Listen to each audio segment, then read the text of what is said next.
to the way, yeah. If I didn't ride blade on curve, would you still? If I'm in my mind at work, would you still? Keep it 100, I'd rather you trust me than to. Keep it a whole 100, don't got you, I got nothing. For my money, there is nobody, ain't nobody around. So give me a ride for my money. Living lovely, feeling lovely, living lovely. She's lovely. I wanna be with you. I wanna be with you. I wanna be with you. I wanna be with you. I wanna be with you. Just love me.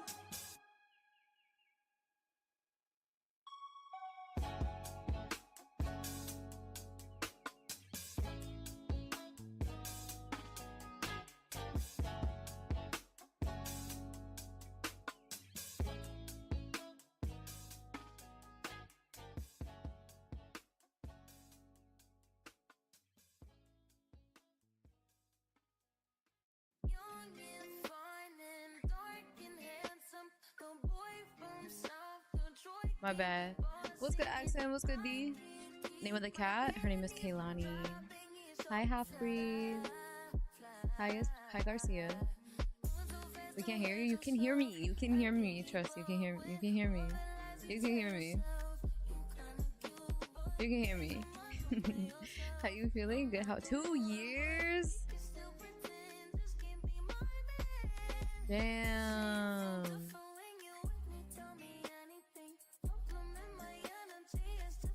No, yeah. 2 years is insane. When's the last time you've been in here though? Like, realistically.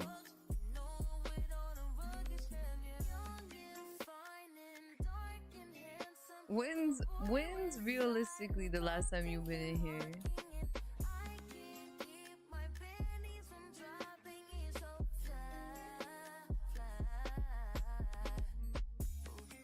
That's insane. Hello. Hi, everybody. How are we? D10 V4? Damn. That's insane. That's a long fucking time ago. Like, that is a long fucking time ago. When I was MGM. Damn. That's a lot. Damn. What was I doing? 372. My bad. I should have done this prior to. Yeah. Hi, Liberty. Hi, Goes. Yeah, that's a long time. What's good, Ben? How are you? What's good, Ben? How you doing?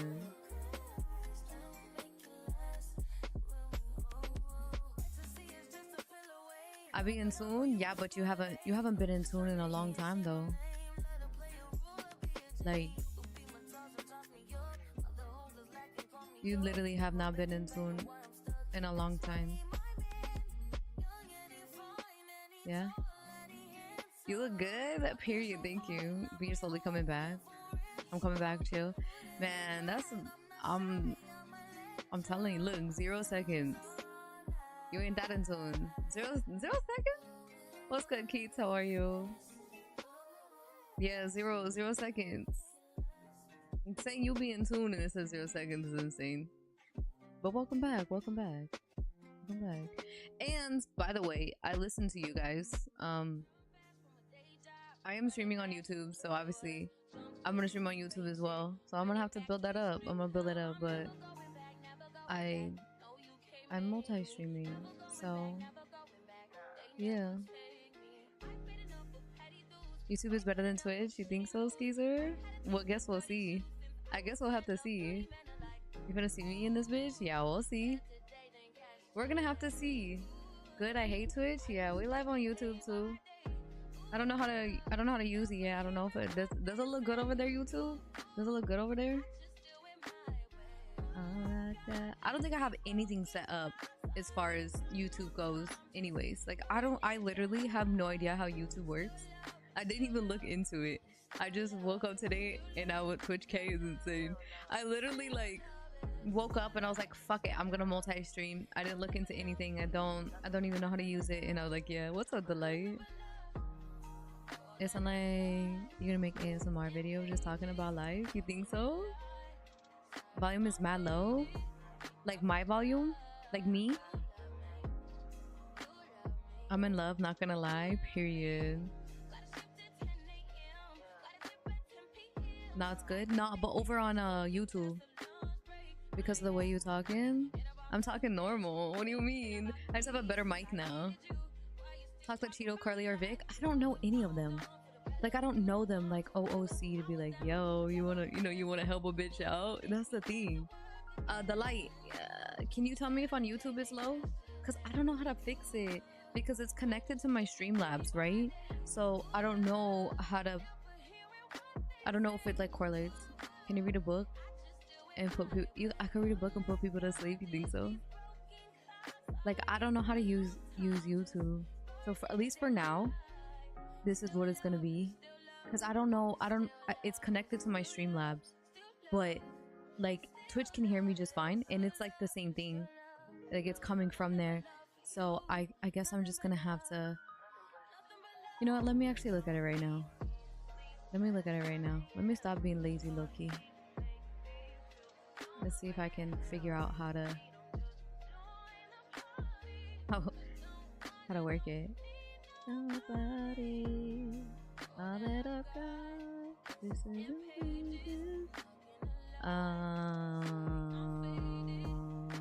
live. Oh my god, I have 7 viewers on YouTube. Period, chat. Who am I? 7? Let me stop. That's good for me. That's good for me. I feel special. Is it? What is that, Kizzy? Oh, that's my YouTube. Y'all, if you don't want to watch on Twitch, you can go to YouTube and watch. But let's get this YouTube popping, chat. What's good, Rob? Yeah, I guess I'll just have to like watch some YouTube video on it. Obviously I can't now because like I'm already live, but hopefully next stream will be a little bit better for YouTube. So I'm sure there's probably like hashtags over there, right? YouTube, it's the same. Do I sound the same over there? They're saying that I'm low over there.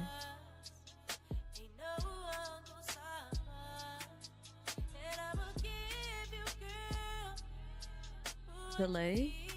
There's a delay from YouTube.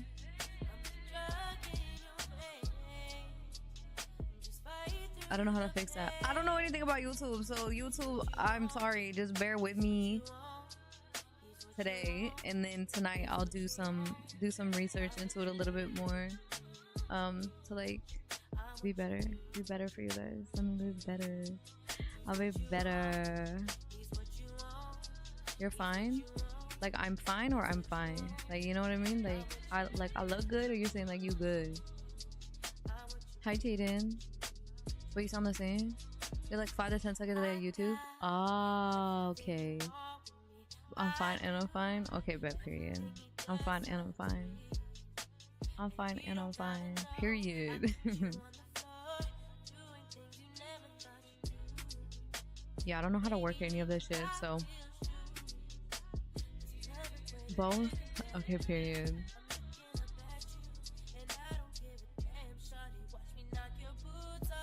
Period. Yo, I can't lie today. Okay, so we are definitely gonna be watching some videos, but I don't think we're gonna do GTA today. I found a game yesterday that I think would be a lot of fun. I don't know if you guys heard about it, but have you guys heard of Daisy? So it's kind of like, I guess it's kind of like RPing but with zombies, right? Like a 50-second delay because, you know, grab your drink on YouTube. Oh, you got both popped out. Have you guys heard of Daisy? There's a couple of games that I do want to play. There's a game. Let me actually look on Steam. There's a game that's coming out on the 28th.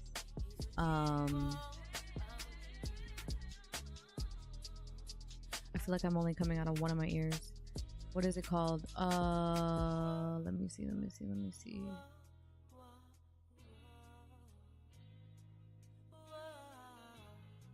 It's called... Damn, what is it called? It's an expensive ass game too.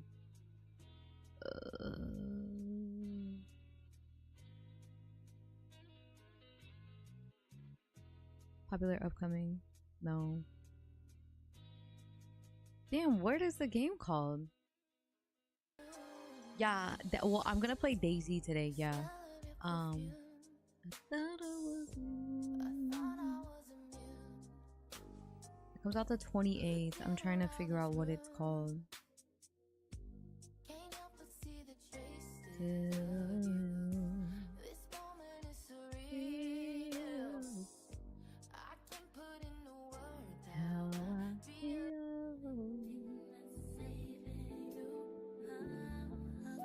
Okay, let's do upcoming.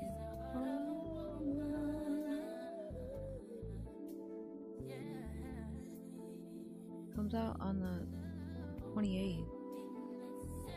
Monster Hunter Wilds. There we go. Monster Hunter Wilds.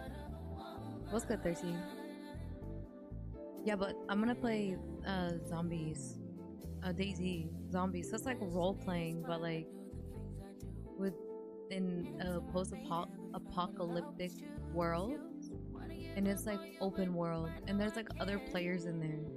I was playing a little bit of it last night, and I was like, damn, like this could be really fire. But on the 28th, a new game comes out, and I think it looks pretty good. Like, to me at least, it looks fun. I think there's been nothing really happening in RP, so I don't know if I want to go into art. Like, the only city I'm in is D10, and you know, your girl don't got the money to pay for a new city. So that game, Daisy, it's an open world game though. So what do you mean it's scary? Daisy is a open world. Why did the music end like that? Like, what?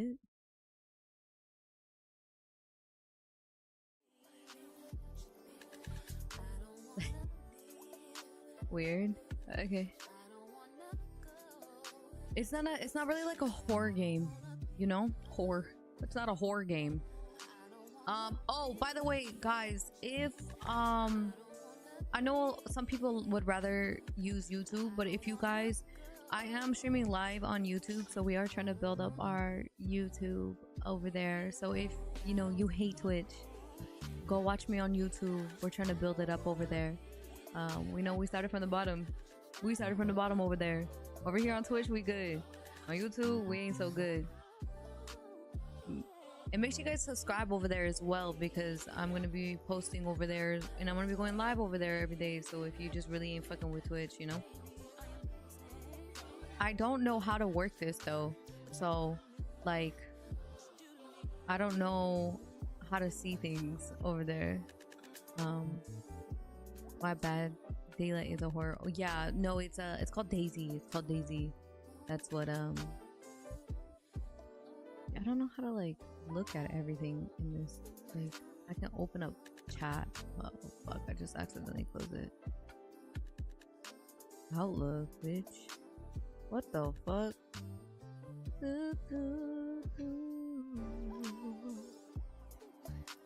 Yeah, I wish I really knew how to use YouTube, but it's unfortunate that like I really have no idea how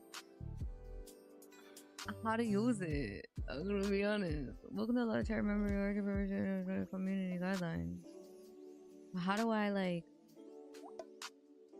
Oh, the quality over there is really shitty too. Wait, why is it so shitty over on YouTube? Like, why do I look so pixelated in caca?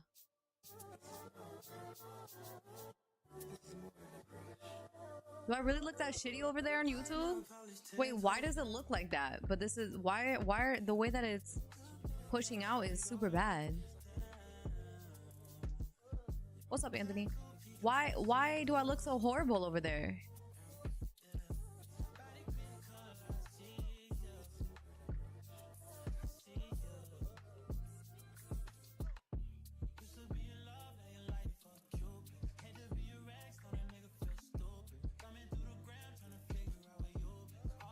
Oh my god, there's no way that I set all this up and it didn't work.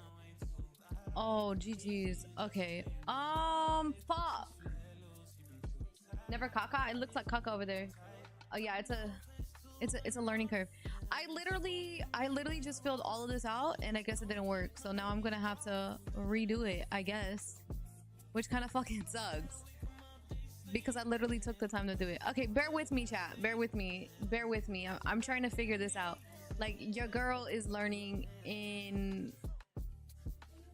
Yeah. So, just give me 1 second while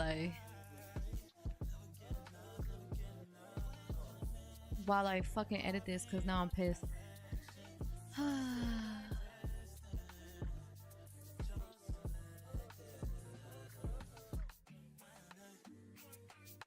And I have to do this all over again.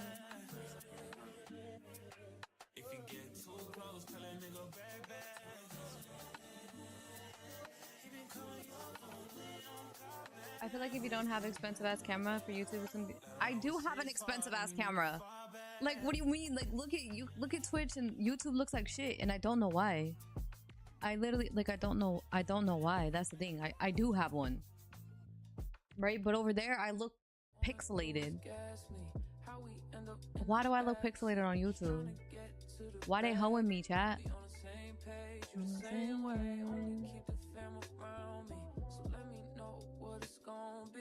Okay, I'm fixing my YouTube right now because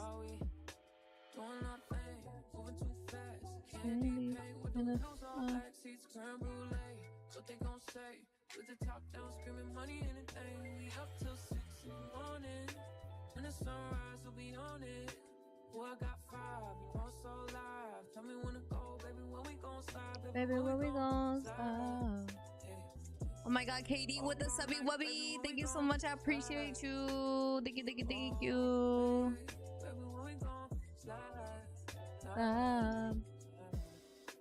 I'm so sorry, guys. Just give me 1 fucking second. We're full stupid mode right now.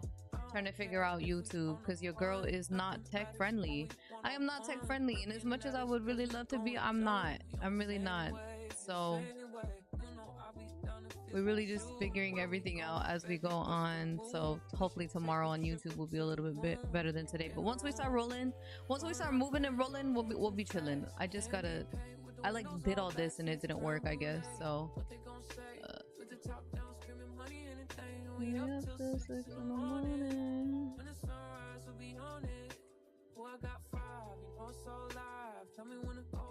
Where we gon' start, where we gon' start?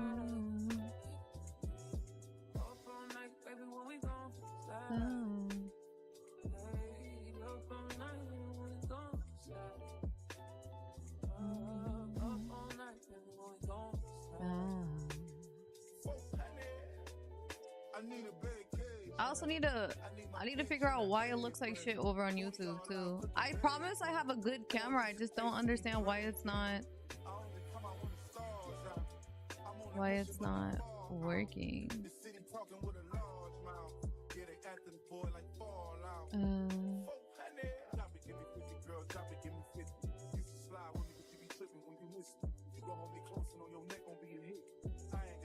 Okay. You could do fucking subtitles. Okay.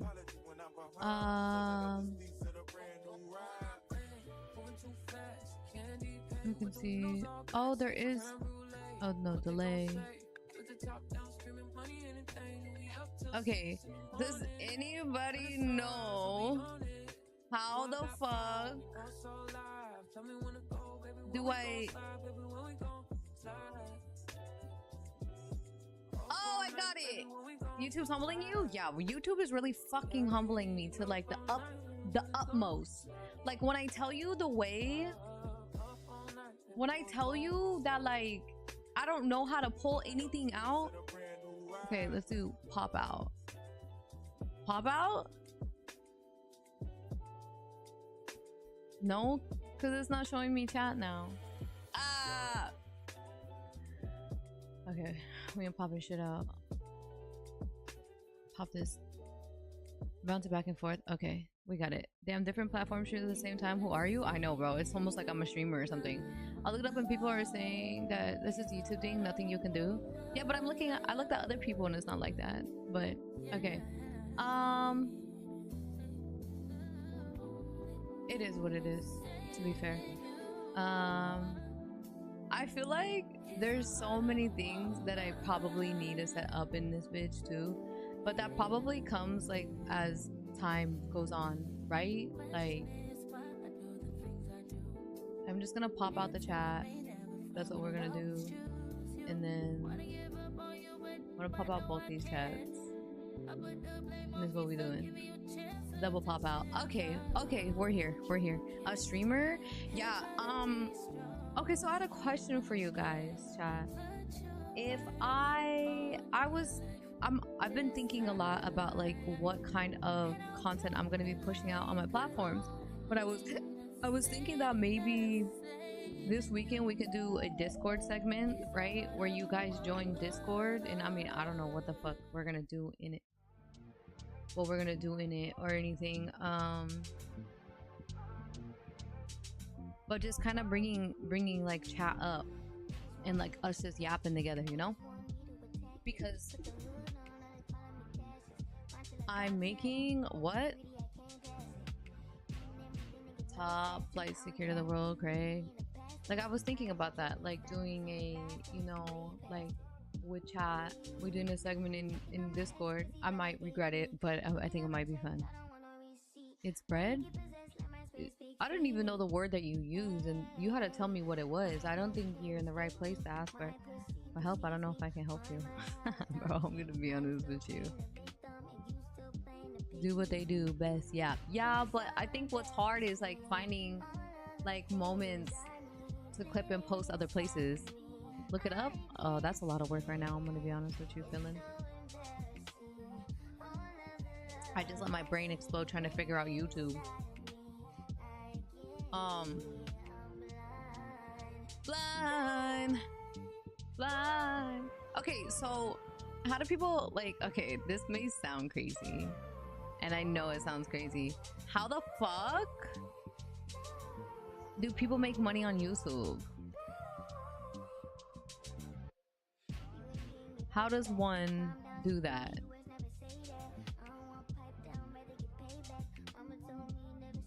How does one do that?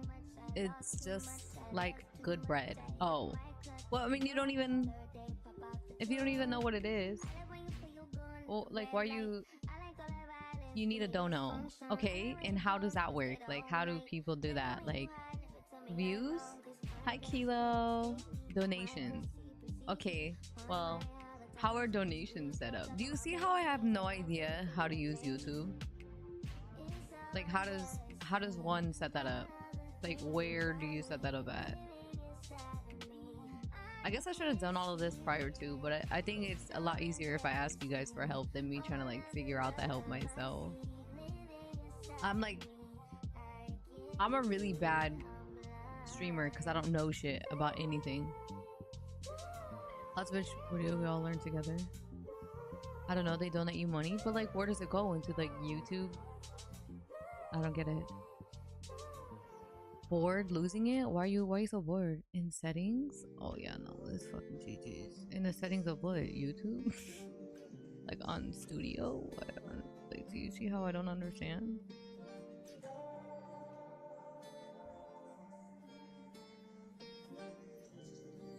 Yeah.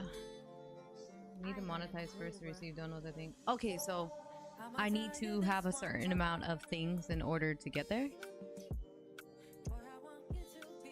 Like, I need a certain amount of streams.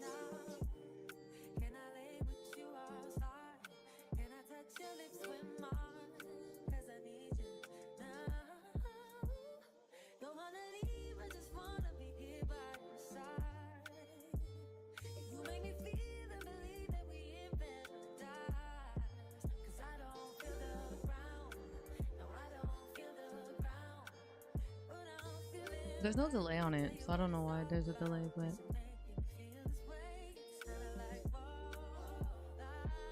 I believe when you hit 1K subs. Oh my god, I'm actually so close to 1K. You don't need a certain amount of anything? Okay.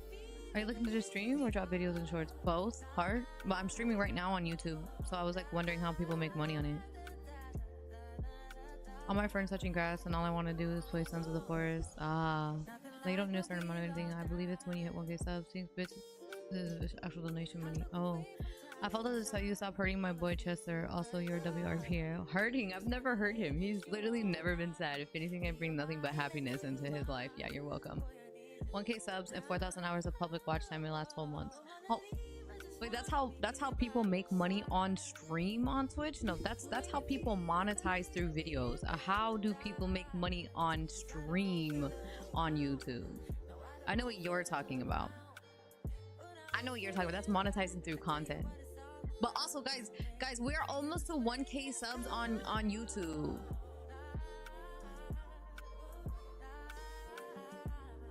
We need 7 more subs on YouTube, chat, to get to 1,000. So if you're not following my YouTube, please go follow my... Cheeto be making hella money by donations, but how does he get those donations? Like, how do people donate on YouTube? Do I need to hit monetize first? Donations and super chats. Okay, guys, I know that part. How does one acquire this? Okay. What's the YouTube? This just a dead homie. Mods are not modding, bro. Fuck shit mods. Shitty mods. Guys, we need 7 more subscribers on YouTube to hit 1,000. Fucking shitty ass mods. All you gotta do is fucking exclamation point YouTube shit mods. And someone asks for Instagram, exclamation point Instagram. Somebody asks for Twitter, do exclamation point Twitter. And somebody says, how do I donate you money? Exclamation point Cash App. Mods, get it together. Holy fuck you shitters. Shitty. The other day he made 830 minutes. Okay, well, like he also gets like 2,000 views. You know? Yes, you need to be monetized in order to make money from live streams on YouTube. Actually, it's not Twitter anymore. All right. Okay, crazy Luby. Period. And then they ask for a raise.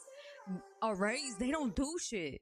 I think the only thing they do is time people out for no reason. Like if somebody comes in here talking shit and I'm talking shit back, they time them out. Like my Twitch mods are shit.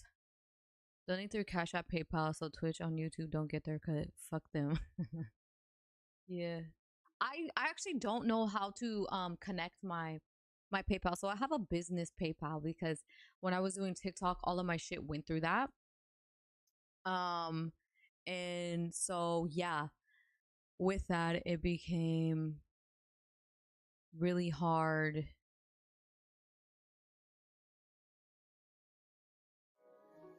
to get like a link for people to use it. So I was just letting you know. I appreciate it. Hi quickly. They have enough money. Yeah, you ain't never lied. I can't lie, you ain't never lied. It's not like I'm working or anything. You know, it doesn't matter what time of day it is. Like that's your excuse. Like you're working. It could be midnight and you're like, oh, I'm working. Like no bitch, you're not. You're laying in bed. Like let's be so fucking for real. So the 4,000 out of 1K still stands in order to receive money with live stream. Okay, well, guys, 4,000 hours, bitch. What? Who the fuck is gonna watch 4,000 hours of me? Like 4,000 hours of me? Excuses from your mods, I see. Yeah, that's what I'm saying, bro. Like, I don't even have 4,000 hours of you guys to watch. How long do I have to, like, how many days of streaming do I have to do to hit 4,000 hours? Like, if you, like, let's say I stream 5 hours a day, okay? How many days would that take? 4,000 fucking hours, bitch?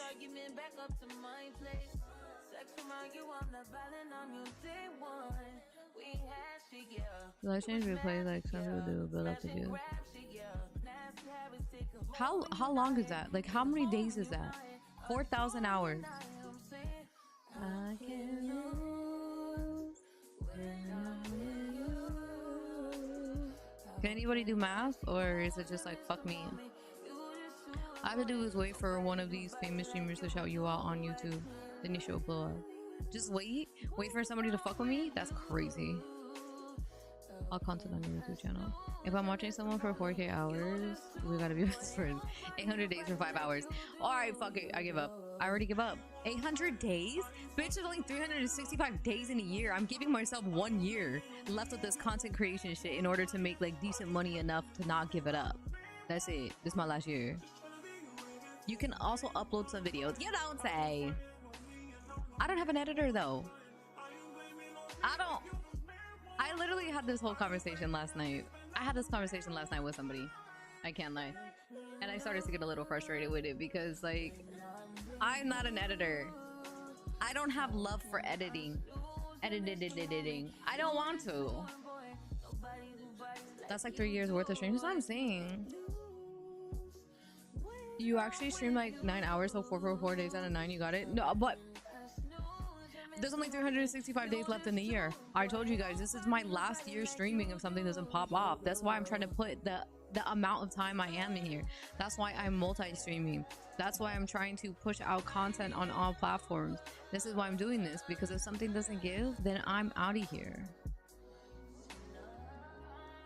Do like shitty streamers do stream while you sleep? No, that's fucking weird. I'm so good on that. That is, I was literally like flipping through streams the other day and I seen like 36,000 people watching Kai sleep. That's fucking weird. Like, what are you even doing? 36,000 males watching another male sleep.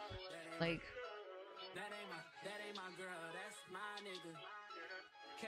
Kai, you're not leaving us? I swear I am. Y'all better start subbing. I don't know what to tell you. You guys better start donating and subbing if you want me to, like, this has to suffice. This has to suffice financially for me to do this, bro. Like, I'm gonna be 30 this year. Like, you gotta understand that. I'm fucking leaving if it doesn't suffice. So, like, get it together or I'm out of here. Like that. It's literally that simple. And I'm not trying to be rude. I'm not trying to be rude. I'm just trying to be the reality of the situation. I'm gonna be 30, and if it's not sufficing me, why the fuck would I sit here and stay just for people to fucking sit here and stare at me and not support? You know what I mean? Like, that's crazy. Yeah. Respectfully, I'm saying. It's called being a fan. Oh, so you're the one who watches Kai sleep. That's me personally. If I was a man, I would never sit there and watch somebody sleep for 8 hours. But like, period. You got us all to become friends in chat through our love for you. Yeah, unfortunately, love doesn't pay bills, buddy. We're having a good day. Thank you, Sean. How fix your settings? What? I don't know why YouTube isn't the same quality as my Twitch. I couldn't tell you. That is weird. That's more than a what? Are we in 2 different universes? What does that mean? I could definitely watch you sleep. Yeah. I mean, it's a little bit different watching a male watching a female sleep. It's kind of creepy, but a male watching a male sleep is kind of weird. Sucks. I only have 1 Prime sub. Yeah. I mean, you could, you know, what is it, like $7.99? Just forfeit like $7.99 because like you love me so much. What platforms do you get the most revenue from? Instagram and TikTok.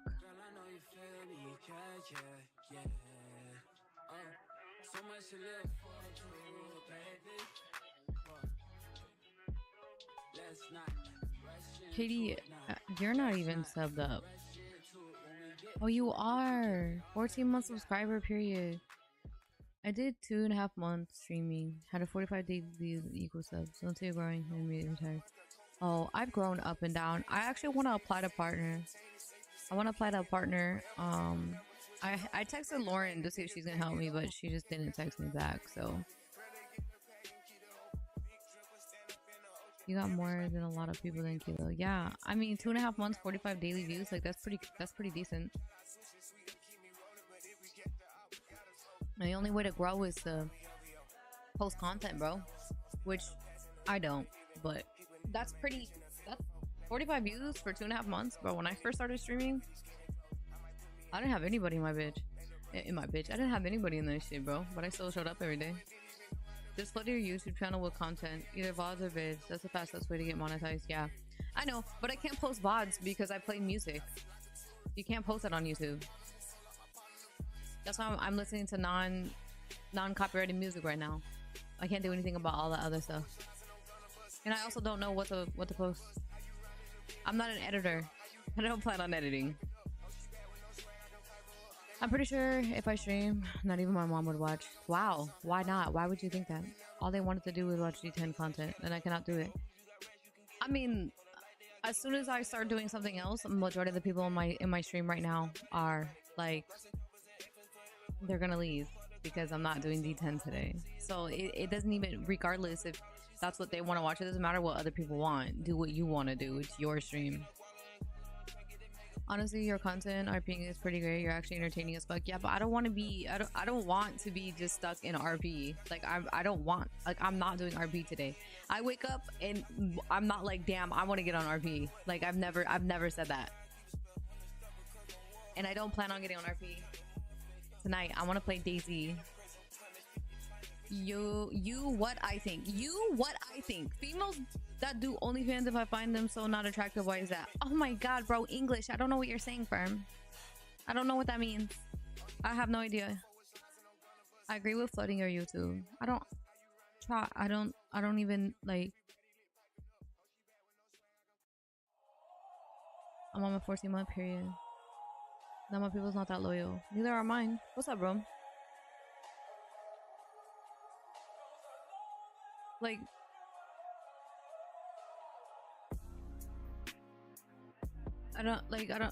we could, like, it's so easy to make excuses.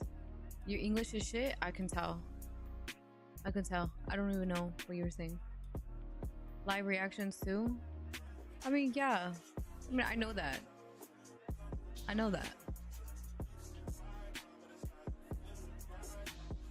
Guys, we are 6. If you guys are not following my YouTube, let's see if our mods are gonna do it. If you guys are not following my YouTube, we need 6 more subscribers to hit 1,000 subscribers on YouTube. Oh my god, bro. Thank you.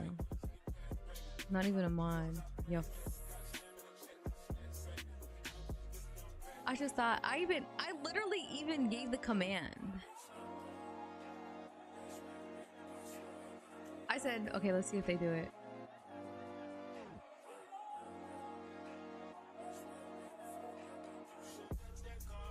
I don't know how to fix the quality over there, but I don't know. I just hear a lot of excuses from Jaden, guys. Like, we need two more subs, guys. If you're not subbed to me on YouTube, we are 2 subs away from 1,000, which is kind of crazy. I promise that I will. I promise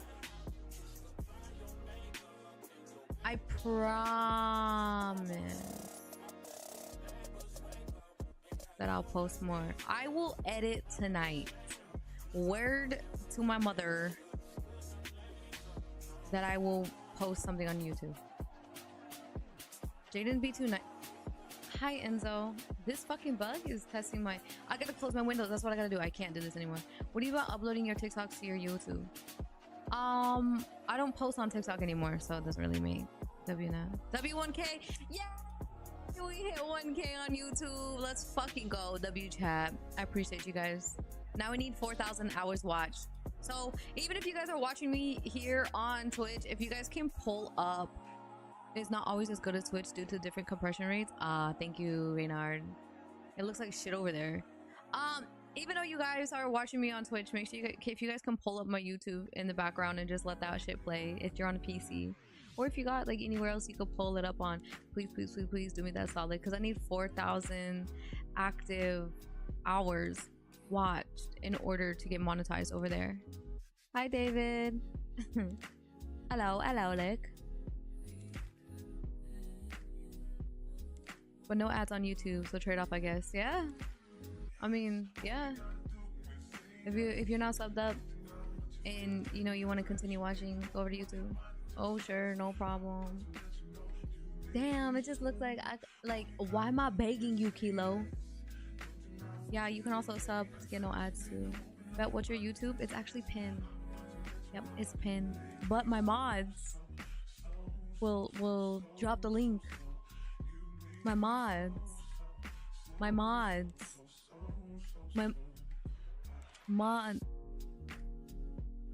Thank you. Okay. They showed up on my feed, so here I am. Wait, I showed up on your feed? W, well, welcome. I always watch on YouTube. Twitch sucks dick. Okay. Twitch, you gonna take that? Wait, you have mods? That's what I'm saying. Honestly, I'm trying to get us paid. You all throwing shade and shit. Paid? Bitch, I don't even make money. Are you fucking paid? What's up, is that thing? Oh, sorry. I would be picking on my friends, but I don't have any right now. Oh. What am I supposed to play in the background? You ain't upload none. I'm gonna upload YouTube videos, I promise, but I'm live on YouTube as well, Enzo. What's good, Chatty? Got a tab up, period. Canada! Oh, Canada! I'm trying to drop the link. It's fine. Don't forget to get the hit. Yes! Oh my god, make sure you guys hit the like button as well over on my YouTube, please. I literally opened the app and this stream was the first thing that popped up. Well, hello. Welcome. It's the best thing that could ever happen to you. Okay, let me stop. 50 gifted retracted. Wow. Alright. I'll just go fuck my bills, right, Jaden? Canada K? Insane. It's okay. Like, I'll be homeless. Fine. That's okay, Jaden. I'll be homeless. Like, there's no SR, guys. I cannot SR and stream on YouTube. Same. Oh, you guys opened and it was me? You're welcome. No, it's fine. I love homelessness, Jaden. The street is a great place for me and my 3 cats. You know? We'll do great out there. Excuse me, Kilo Canada W. Jaden decided to stop streaming. He must be. Yeah, I think he wants me to end now. Should I just end now, chat? I only clicked because we have the same name. Period. Aha, Lick with the 5 gifty. Thank you, Lick. Need a couple more cats for that? Yeah. No, it's okay. Jaden's just like... It's fine. W, Lick, thank you so much for the 5 gifties. We have the same name. Where you from, Kai? W, at least somebody doesn't want to see me homeless, you know? What's up, Pyrus? There's somebody who doesn't. Canada got Drake, and after the last album, trash. Damn. Tell us how you really feel, bro. Tell me how you really feel. Damn, but Salmon don't want to see me homeless either. W5 gifted. It is what it is. All right, Enzo. You know what, Enzo? I'm gonna be honest. Not only have you been absent, but you haven't been doing your due diligence. Like it's fine. Enzo wants to see me homeless too. Jaden and Enzo want to see me homeless, and that's fine. Like it's fine. Brooklyn, New York City. You hit 1K. Period. W1K on YouTube. Fine. He'll be playing Tori all the time. He just deletes the bot after. Oh, okay. Ew, we don't want Drake. He likes... Okay, I'm not reading it out loud. 1K sub. I'm basically homeless in D10 after I go to prison for free food. Oh my god, that's insane. Homeless in Starving, yeah. It's fine. Like, it's literally fine. Enzo and Jaden just... They're supposed to be my friends, but they really don't give a fuck about me. It's fine. What hairstyle, Ozolt?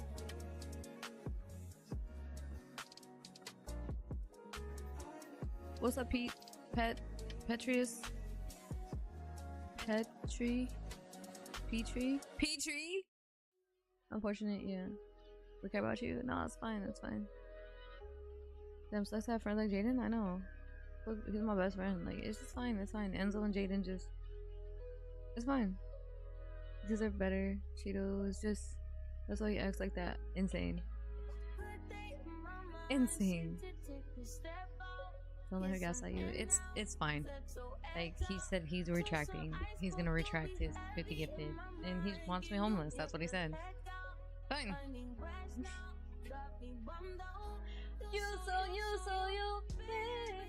Baby. I've been on my... Okay, do you guys know what Daisy is? I promise you, I'm letting you guys know right now, I am not playing. I'm gonna start packing. I might as well just start right now, right? Like on stream. Since when showing love, I'm currently in New York City alley watching this homeless man party. Need those friends to keep level? No, that's fine. New York ain't the same as when I was growing up there, that's for sure. I've actually never been to New York. Making Brad leave me be. No, it's fine. Daisy is lit. Yes, that is what we're gonna be playing today. We are not GTAing today because I really just don't feel like it, and nothing's been happening in D10 anyway. So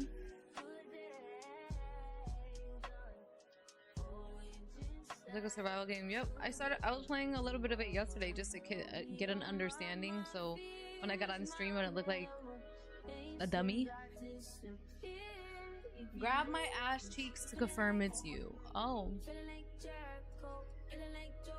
Daisy, what server? I don't know. I found some random server, but there's like last night there was like 55 people in there at like 7 in the morning. So New York can't be compared. We're #1 in everything: fashion, food, people, rats. You know, people from New York ride so hard for New York. You know, whatever. I mean, honestly, Kayla, whatever like floats your boat. You know what I mean? So, KD would be a W mod, so I don't have to be here. That L mod shit. Who? You said KD? Claiming rats as wild. I'm saying. Do you have kids? Fuck no.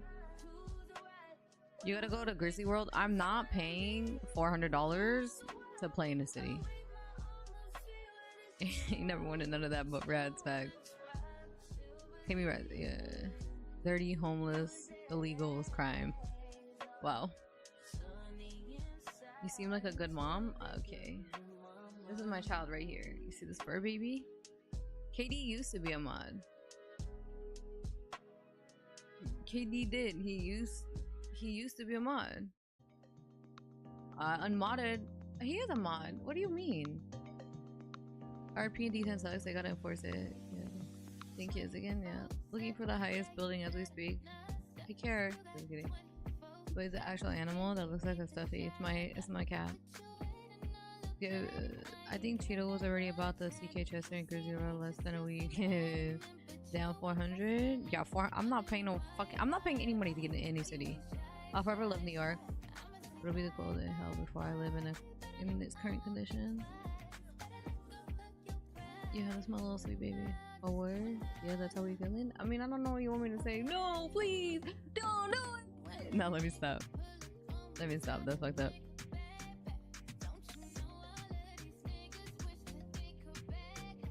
What's your name?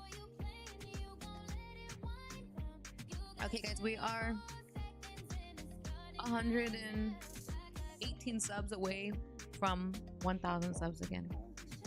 New York's expensive for no reason. One of the dirtiest cities in USA. You're here now, though. It's a W. Facts. I don't have kids, but I'm babysitting my niece and nephew, ages 4 and 9 months. It's a nightmare. Yeah, those are some really bad ages, low key. Isn't it a weird thing when people call everybody their heart? Never heard it until joining. What's on my heart? I think so. I don't know, bro. Not too much. Yeah, I don't know. What are my mother? What are my mother? One of their homies. What's on my heart? My heart.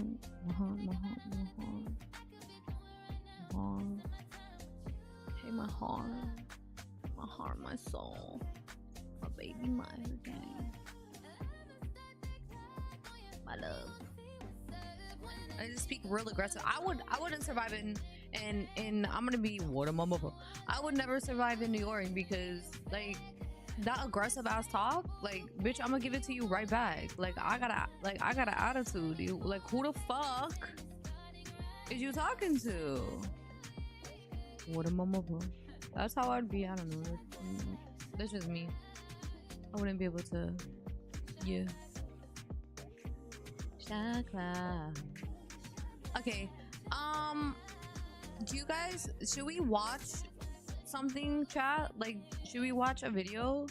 They have another 20 versus 1, but I'm not gonna lie to you guys. This shit is almost 2 hours, and it'd be so boring. So close.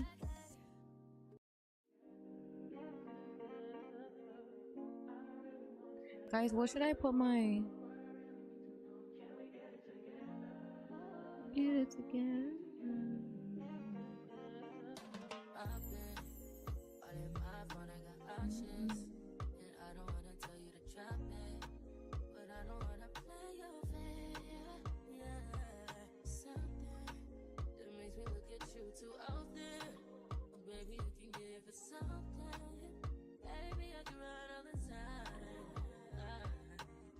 That could be useful content you're sharing. Coming this way, otherwise, that is pretty minimal though. Viewers find this stream.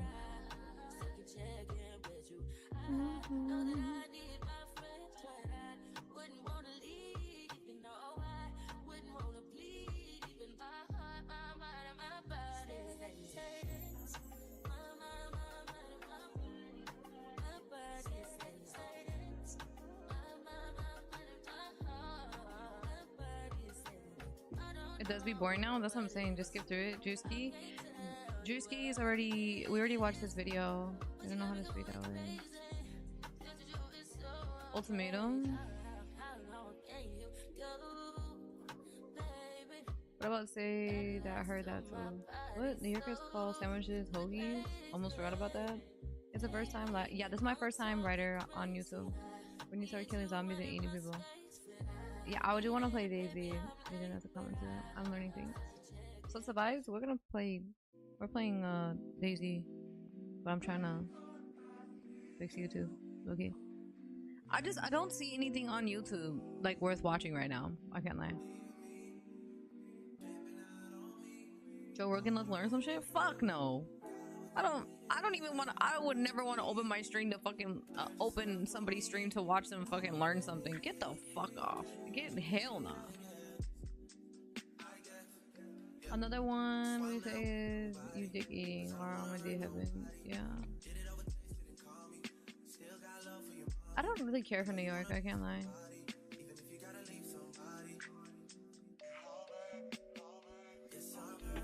I'm looking at YouTube, but I'm not really seeing anything that I want to watch. You ever watch Papa Meat? Is the Meat Canyon guy? I don't think so.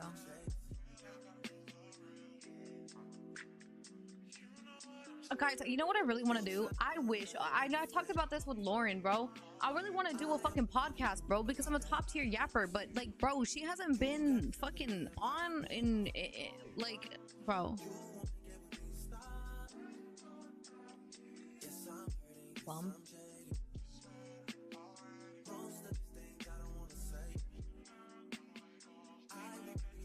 They're gonna just. At least nothing's popping up on my shit. Damn, this thing is 2 hours and 12 minutes.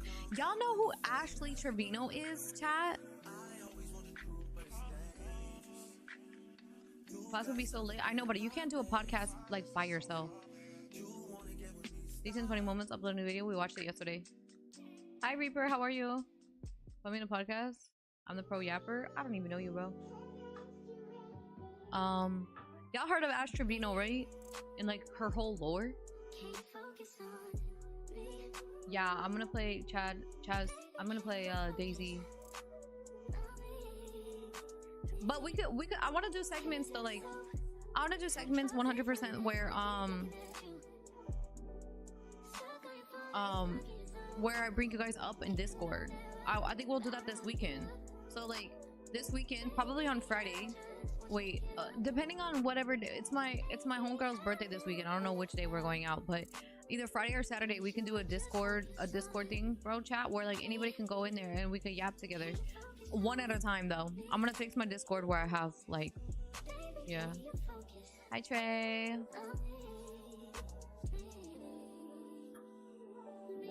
All it takes is a simple Discord car. Hi, hello, what's your name, etc. Yeah. Fuck yeah, that's dope. Hi Ricardo. I got a question. Do you bother random people ask you about your tattoos, like meaning or other shit? I don't get bothered. I don't really I don't get bothered at all. But there's just sometimes where I just don't want to sit here and explain because I have over 20 tattoos. I don't want to sit here sometimes and just explain like why and where I got it and stuff like that. I guess like, it doesn't really bother me. It's just not a topic that I want to talk about every single day. You know what I mean? I'm busy this weekend. Bro, I need content. I need content to post on social media. So I don't know any other way to like get content. It's gonna be something that we're gonna continuously do, especially if it's successful and I can get some decent like content off of it. Then we'll do it more often.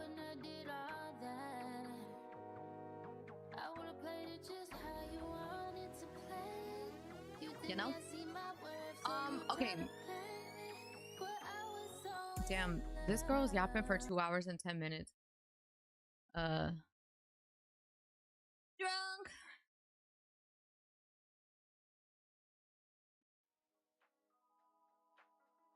A good confession sesh. Would you rather talk things in nature would be good podcast content? Yeah, 100%. I think before I jump into podcasts, because I wouldn't mind podcast content, I think the first step is gonna be first step would be getting content pushed out before I decided like podcast stuff. Although you please present heavy on the hotel and all this phone and protect the kids. What?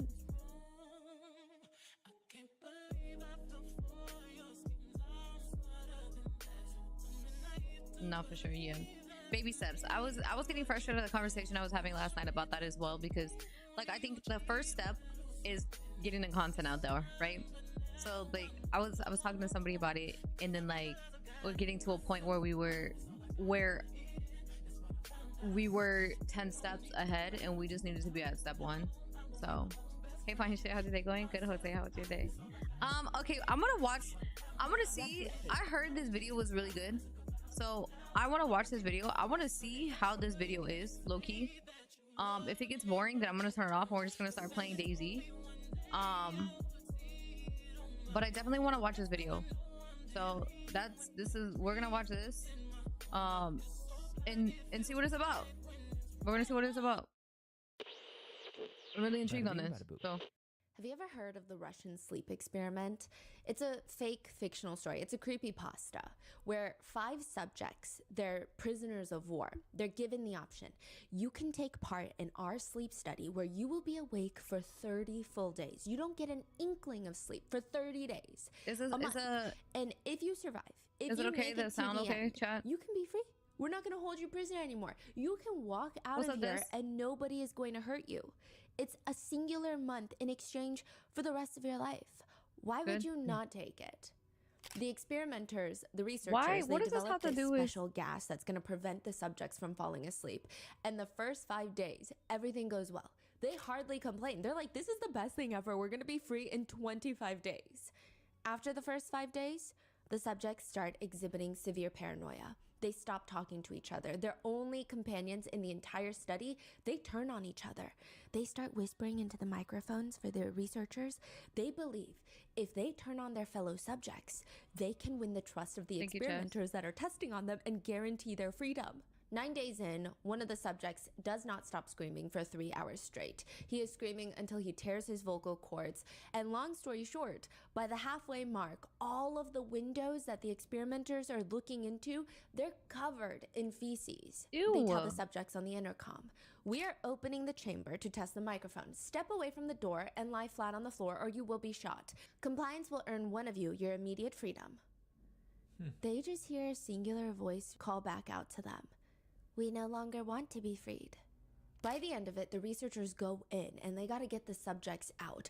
They find once they open the door, the subjects have started tearing off their own flesh, consuming it. Ew. The researchers are providing the medical care that's needed to save them. But in the end, the subjects, they all want to go back into that chamber. They all want more of that stimulant gas.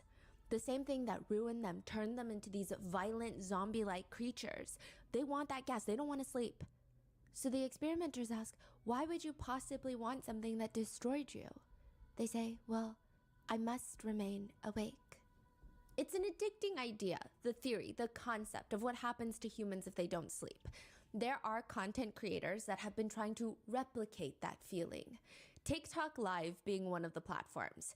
It's called disturbed sleep live streams. This is a whole niche of TikTok live streams. What the fuck? A camera is set up and it's live streaming a tiny little bunker-esque room with a tiny bed. I've seen this. Yeah, there I've seen are it. neon lights typically everywhere. It's not the type of environment that you're gonna catch some good quality sleep.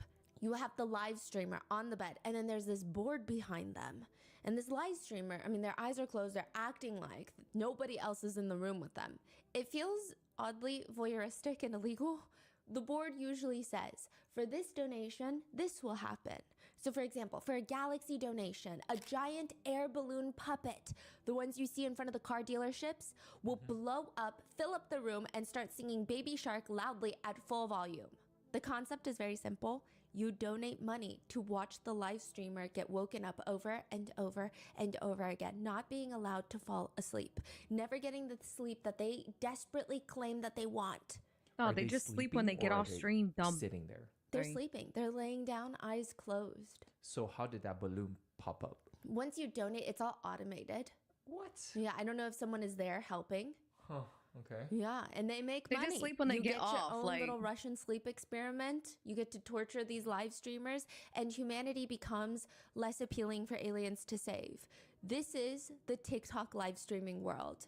It is like an internet's no man's land. Facts. I mean, sometimes it's fine. Like sometimes you get those packaging videos, or like the crystal scoops, or the live harvesting. You know what, Chad? pearls from- I can't even but like, mind you, okay, for anybody who has never been like a TikTok live streamer, I was a TikTok live streamer prior to this whole change in TikTok, okay?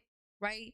I would spend at least 18 hours a day on TikTok, like streaming, okay? But mind you, I was making mad bread. Last year, I streamed, I want to say, okay, so out of the 12 months, I probably streamed for like collectively, like I want to say 6 months, okay?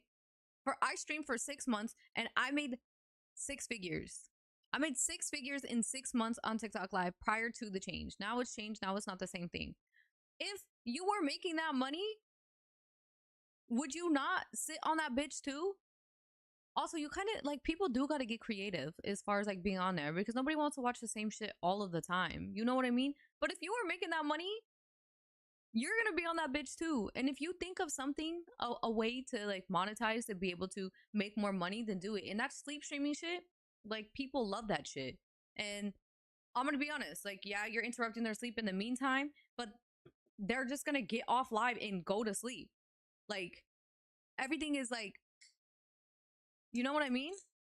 Yeah, the NPC shit, like when people started doing that, they were making mad bread. So like that's the thing, like you like TikTok, the reason why people were putting so much time and shit into it was because what you put into it was the reality of what you were getting out of it. 100%. What you put into it is exactly what you was getting out of it. That's why people sat on that bitch. Now Twitch and YouTube and all that shit, like what you put into it is not always what you get out of it. I could sit here for 12 hours a day every single day, and it doesn't mean it's gonna correlate with being successful. On TikTok, it did. So from oysters, I don't know how good that is, but you get those. Other times you go on there and it just progressively gets weirder. There are people pretending to be robots saying, if you donate X amount, I will slap myself in the face. There's this one guy who's on live. He makes these card houses, like, you know, you stack the cards, and he just starts crying, begging viewers not to donate, which is confusing. And of course, reverse psychologies everyone into donating because they want to know what's going to happen if they donate. And he's just sobbing like someone is holding him at gunpoint. Some people sit there and they tell you the fate of the rest of your life for a small Galaxy donation of $9. Bro said, I'll throw up feed pics on OnlyFans and make 6 figures. Yeah. But okay, so here's the difference between that, right? When people can use that as a way, I did it once upon a time, but you also got to understand there's a digital footprint. That's always there. That will always be there. Regardless of what you do on OnlyFans, that shit will always be there. And it's not worth it. It's not worth the morals. It's not worth values. It's not worth what's going to follow you around for the rest of your life. Like, it's just not worth it. Like, everybody wants to be like that Sophie girl where she's making a shit ton of money. But you also got to realize what happens after that? What is she gonna do after that? Is she always gonna do that? Is that what she's gonna be known for? Because no offense to her, I'm not trying to be rude, but it doesn't seem like there's very much intelligence that comes from that girl. So what else does she have to offer besides that? Because if she does have something else to offer, she sure as fuck is not showing it. And that's all she'll ever be known for. Like one of the reasons why I stopped doing that is because I know I have way more to offer this world than just that. I'm intelligent, I have a personality, like I'm funny, you know, I have more than just a fat ass. So for me personally, I know I have more to offer. Girls, like, no offense to her, like I'm not trying to talk shit, but girls like that, when they have nothing of value, nothing more to offer to this world, like that's all they'll ever be. And that's truly and honestly sad, because they make this fast money, this quick money while they're young, and they don't want anything more from themselves, and they think that this money is gonna last forever, but it truly doesn't. So it's like, yeah, you could ruin all your morals and shit and do something that's gonna be easy, or you could do something that's complicated. Like I know a lot of people think maybe content creation is really easy, but it's not. To grow and do content creation, to become constantly entertaining and have content to push out, and to get on live every single day, entertain people, like all of this stuff, it's not an easy thing. That's why there's not very many people who can actually successfully do it. That's why there's only certain people that you hear about. That's why only certain people can consistently get X amount of views, because they're constantly entertaining, right? So yeah. I mean, it is the place to breed insanity. And as of recently, a woman named Ash Trevino becomes one of the more perverse additions to TikTok Live. Ash Trevino is a 36-year-old woman from Texas who is very clearly doing well for herself. She'll be 70, she'll be showing her saggy tits. That's what I'm saying. She claims that the most that she's ever made in a single live stream, one sitting there for 2.5 hours, she received $12,000 in donations. That's true. $12,000. That could be true. That's not that crazy. Content is not even that stimulating. Like if you're swiping through TikTok Live, you see a man sleeping. I know I'm pausing. Do you know the reason why this girl made so much bread on TikTok was because she was one of the most hated people. She probably still is. Oh, I'm sorry, baby. I'm sorry. She's one of the most hated people, okay? And in order for people to talk shit, they would subscribe to her. Right, her subs were like $5.99. People were paying $6 just to talk shit to her, just to talk shit. Now imagine you're dumb enough to pay $6 just to say you dumb dirty bitch. Imagine how stupid can you be? So this bitch was like, okay, all these people want to talk shit about me. Cool, pay to talk shit about me, and everybody would do it. Everybody would do it. Everybody would sub just to talk shit. It'd be the same thing that people do on Twitch too, right? People on Twitch do it. If they're fucking hated, they would turn that shit on sub only mode. Nobody can talk shit. Pay to talk shit, bitch. Like people are so fucking dumb. And then so everybody wants to see her fail. Everybody wants her off this app. Everybody wants this and everybody wants that. Yet they're still fucking paying her. And so this bitch had to come up. People are dumb. Next to a giant air balloon puppet. Smart. You see a man crying on live. Yeah. These are going to capture your attention. She just sits there at her makeup desk on the phone talking to her boyfriend. And you're just listening to them talk. You listen to their conversation like a little fly on the wall. I mean, one of her many boyfriends. One of them is named Francisco, and the live stream is set up to face her. She's got him on speakerphone on a separate phone, and she's all giggly. She's like a little girl in love. She's 36 though, so I guess a woman in love. She puts the phone up to the live stream. 2.3K people watching you right now. Francisco, you just hear his voice. He says, I'm just saying, I'm not going to share advice. Like, if you want to take the time of your day to actually get to know me. You want to take the time of your day to actually get to know me. No, I don't need them to like you. I don't need them to like you, sir. Oh my God. Guys, he's innocent, and I don't care what y'all say, what y'all think. He's innocent, and y'all are gonna see that. And when he becomes, I fucking hate her. Everything. And yeah, they were like, "Oh, he's not innocent. He's dumb. This and that." Oh, they said he's innocent, but he's in jail. Oh my God. They said, honestly, rip to those who lost their lives. And her viewers, Ash Trevino's viewers, they start turning on her, asking her, why would any of this be funny? Why is this funny to you? Why are you laughing? And she responds angrily, why is it funny? Because you guys are sitting there posting it on my stuff. That's why it's funny. Because y'all are making it seem like some man is guilty of that when he has nothing to do with that. So that's why it's so funny, because y'all are blaming somebody that's innocent. Like, y'all don't even know the whole freaking story, bro. Y'all see what y'all hear and what y'all read, and it's not even the truth. Like, I don't care. I don't care. Which has people begging the question. 36, by the way. What did he do? What is he Cyclops was a part of that experiment. March 28th, 2018, 9:30 p.m. The King County sheriffs are called to this apartment complex. It's a big apartment complex. It's one of those where you have multiple different units, multiple different buildings and facilities.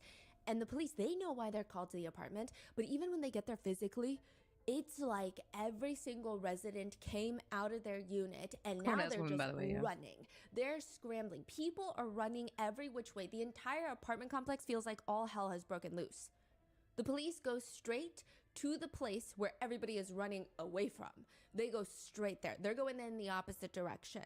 They get to the side of the apartment complex, and on the pavement, they find 2 bodies laying there soaked in blood. Damn. 2 teenage girls, 13-year-old Elizabeth Juarez and 19-year-old Eviana Cortez. And now the question that police have is, why would anybody want to kill 2 teenage girls? Right. Especially one that's 13. This doesn't even make any sense. What kind of people have it out for them?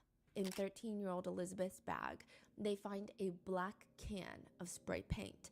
And above her body, they see all of this graffiti.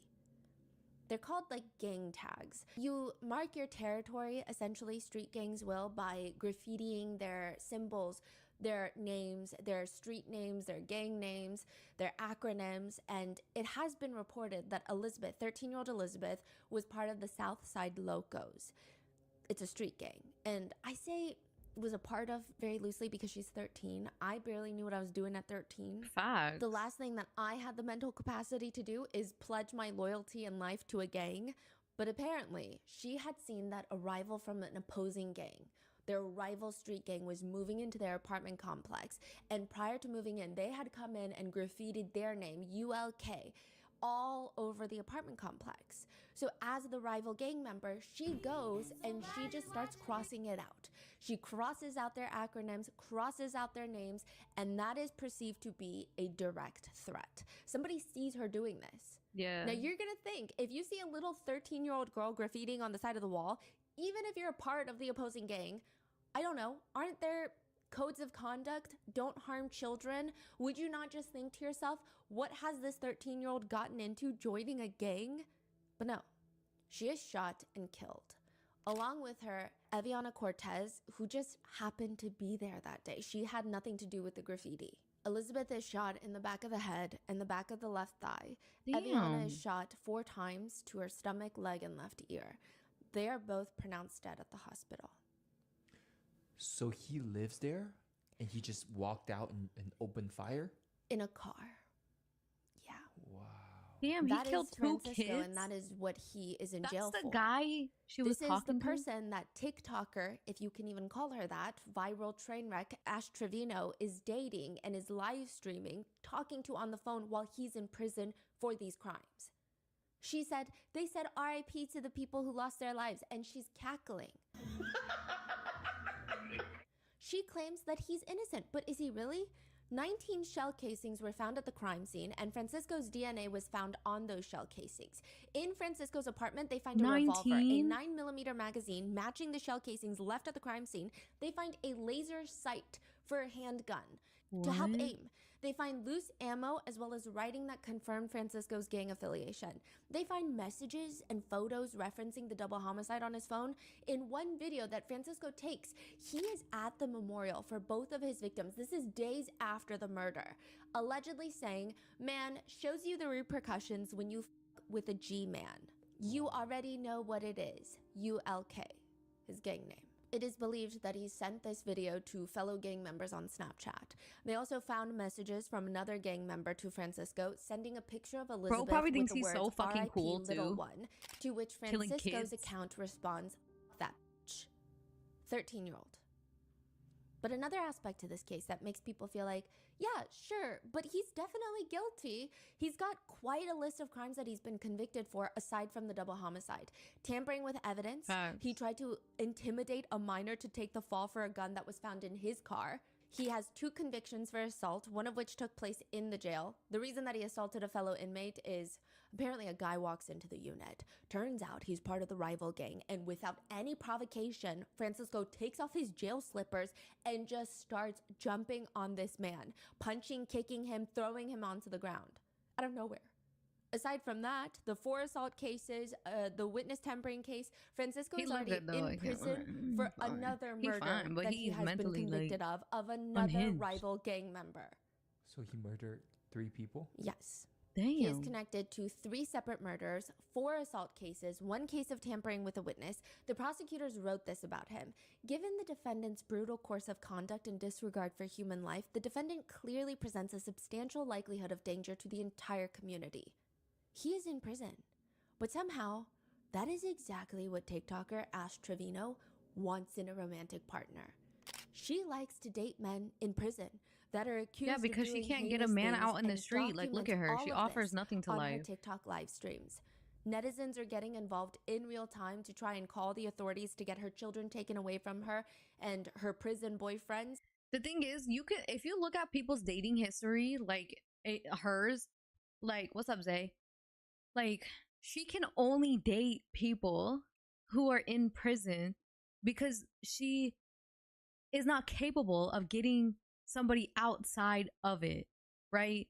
Because she offers nothing to somebody who could be successful, who has a normal life, who has a job, who has something going for them. People who are in there, like. We would like to thank today's sponsors who have made it possible for Rotten Mango to support the Palestine Children's Relief Fund. They are a volunteer-based and provide free medical partnerships support as we work.com. CA or a lot public just initials regardless of if their info is already all the way out there. It's also important to note that all the allegations regarding the Trevino family, especially Ash Trevino, are claims that Ashley herself has publicly admitted to or done on camera. Though at the time of filming, no charges have been made or pressed against Ash Trevino. The only quote-unquote guilty parties would be the people mentioned who are previously incarcerated. Any and all opinions, commentary, and theories are netizen-based and not personal. We're just trying to report on all online sentiment and aspects surrounding this case. I will have to say that I embarked on this brain-rotting journey that is Ash Trevino's lore, believing that it was going to be an episode for my other podcast, Moral of the Story, which I'm going to link below. A lot of you guys have been messaging me that it's the perfect cleanser, if you will, almost for mental health after some of these recent RM cases. But the more that I started jumping into the rabbit holes of court documents of her boyfriends, 2 things occurred. I believe that she is a danger to her children and perhaps even society. And 2, I feel like she has laid eggs in my brain. I feel like my IQ has dropped at least 10 points after listening to her live streams. So with that being said, let's get started.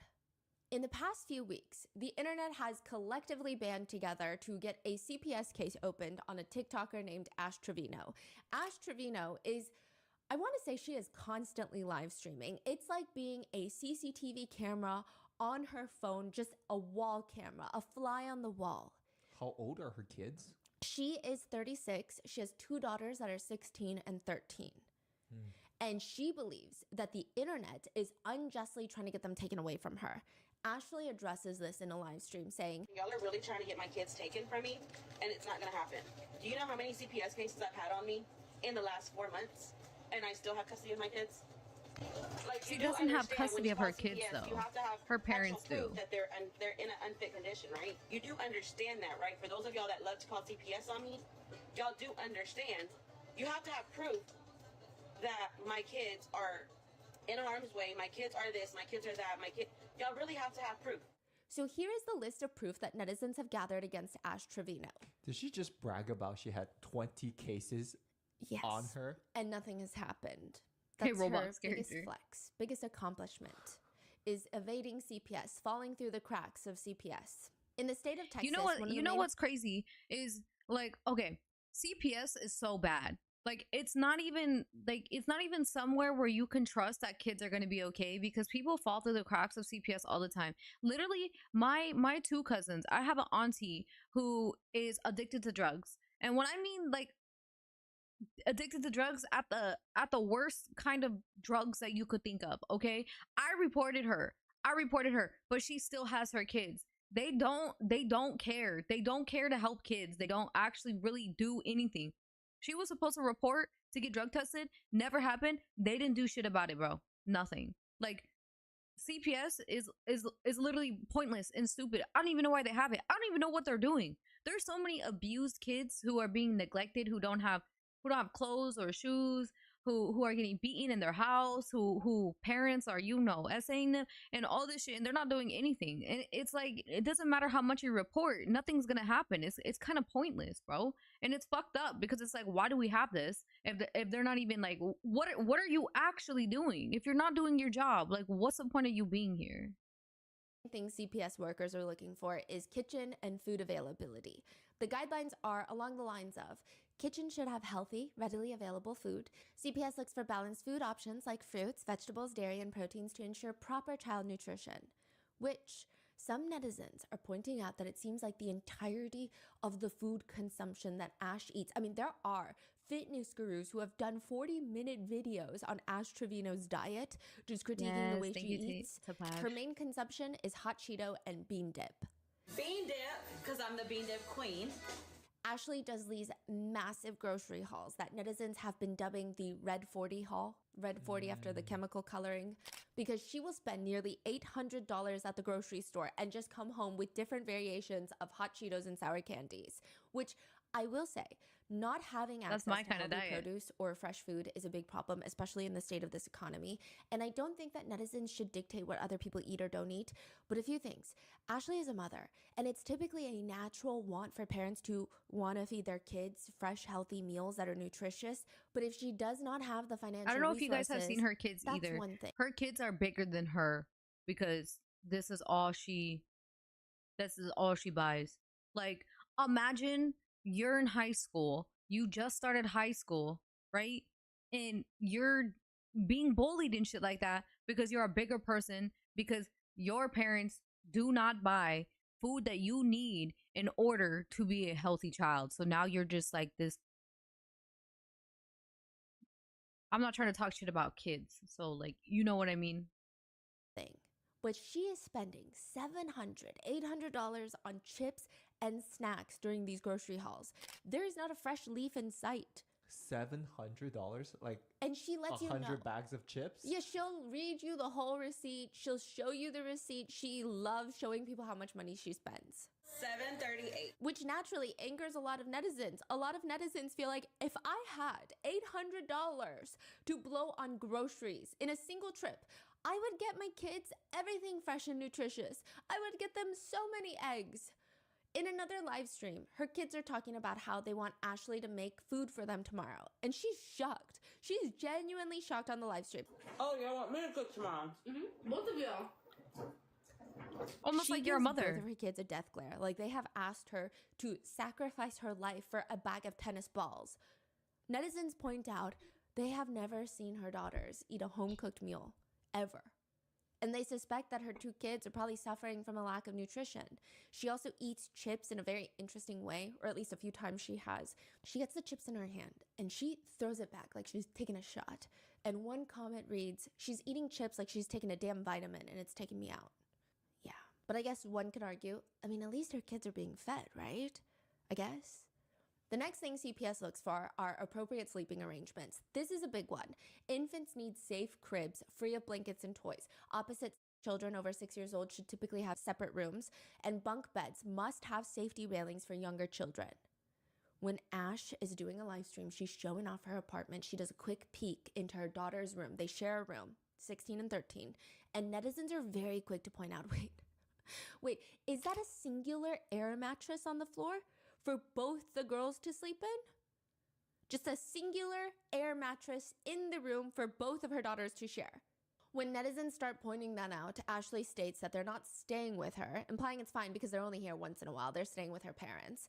And Again, not being able to afford proper furniture for children is not something that parents should be ashamed of. It's very difficult to provide the necessities these days. But Ashley should be ashamed. She gives her daughters an air mattress, not because of her lack of funds. It is her gross misappropriation of those funds. It's estimated that on her live streams and gifts donations alone, she brings in around $1,000 to $2,000 in a singular day. $1,000 to $2,000 a day. She says the most she's ever brought in 2.5 hours was $12,000.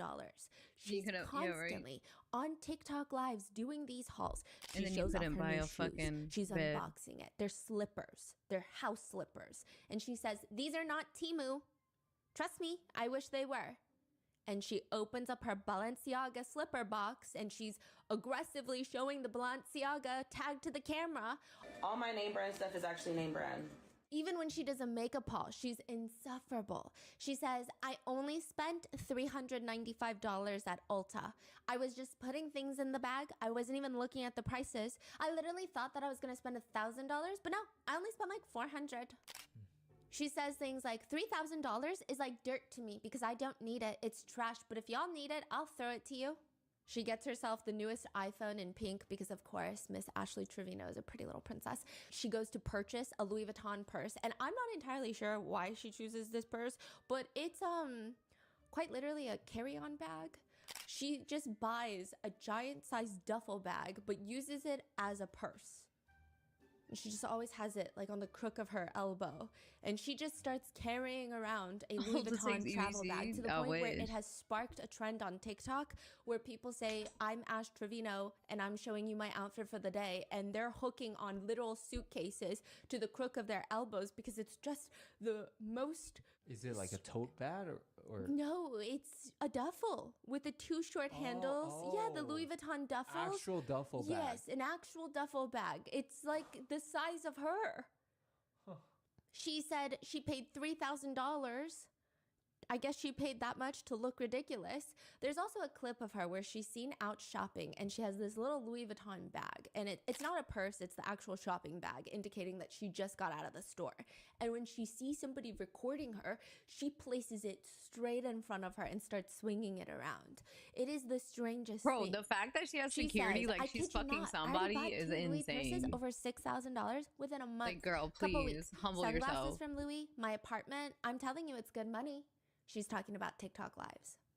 She brags about spending $327 at the Cheesecake Factory for 2 people, which I will be real with you. The Cheesecake Factory is not cheap, but it's also not that expensive.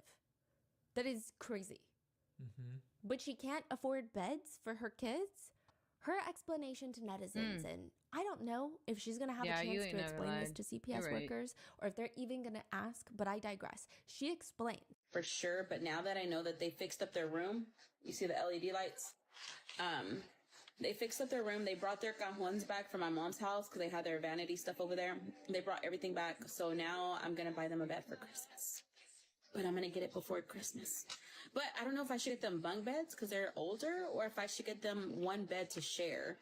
That's crazy. Every day, Ricardo. She says, additionally, this excuse is brought up that she's just not sure which bed to get them, and that's the reason that she's stalling from purchasing a bed. But she continues to spend so much money. She spends, I would assume, thousands of dollars every single week on DoorDash, Ubers, and Airbnbs, as well as alcohol. Like she's living at different Airbnbs? Yes, she just loves to go to different Airbnbs and just party with 19-year-olds that she meets on TikTok. This is a 36-year-old woman.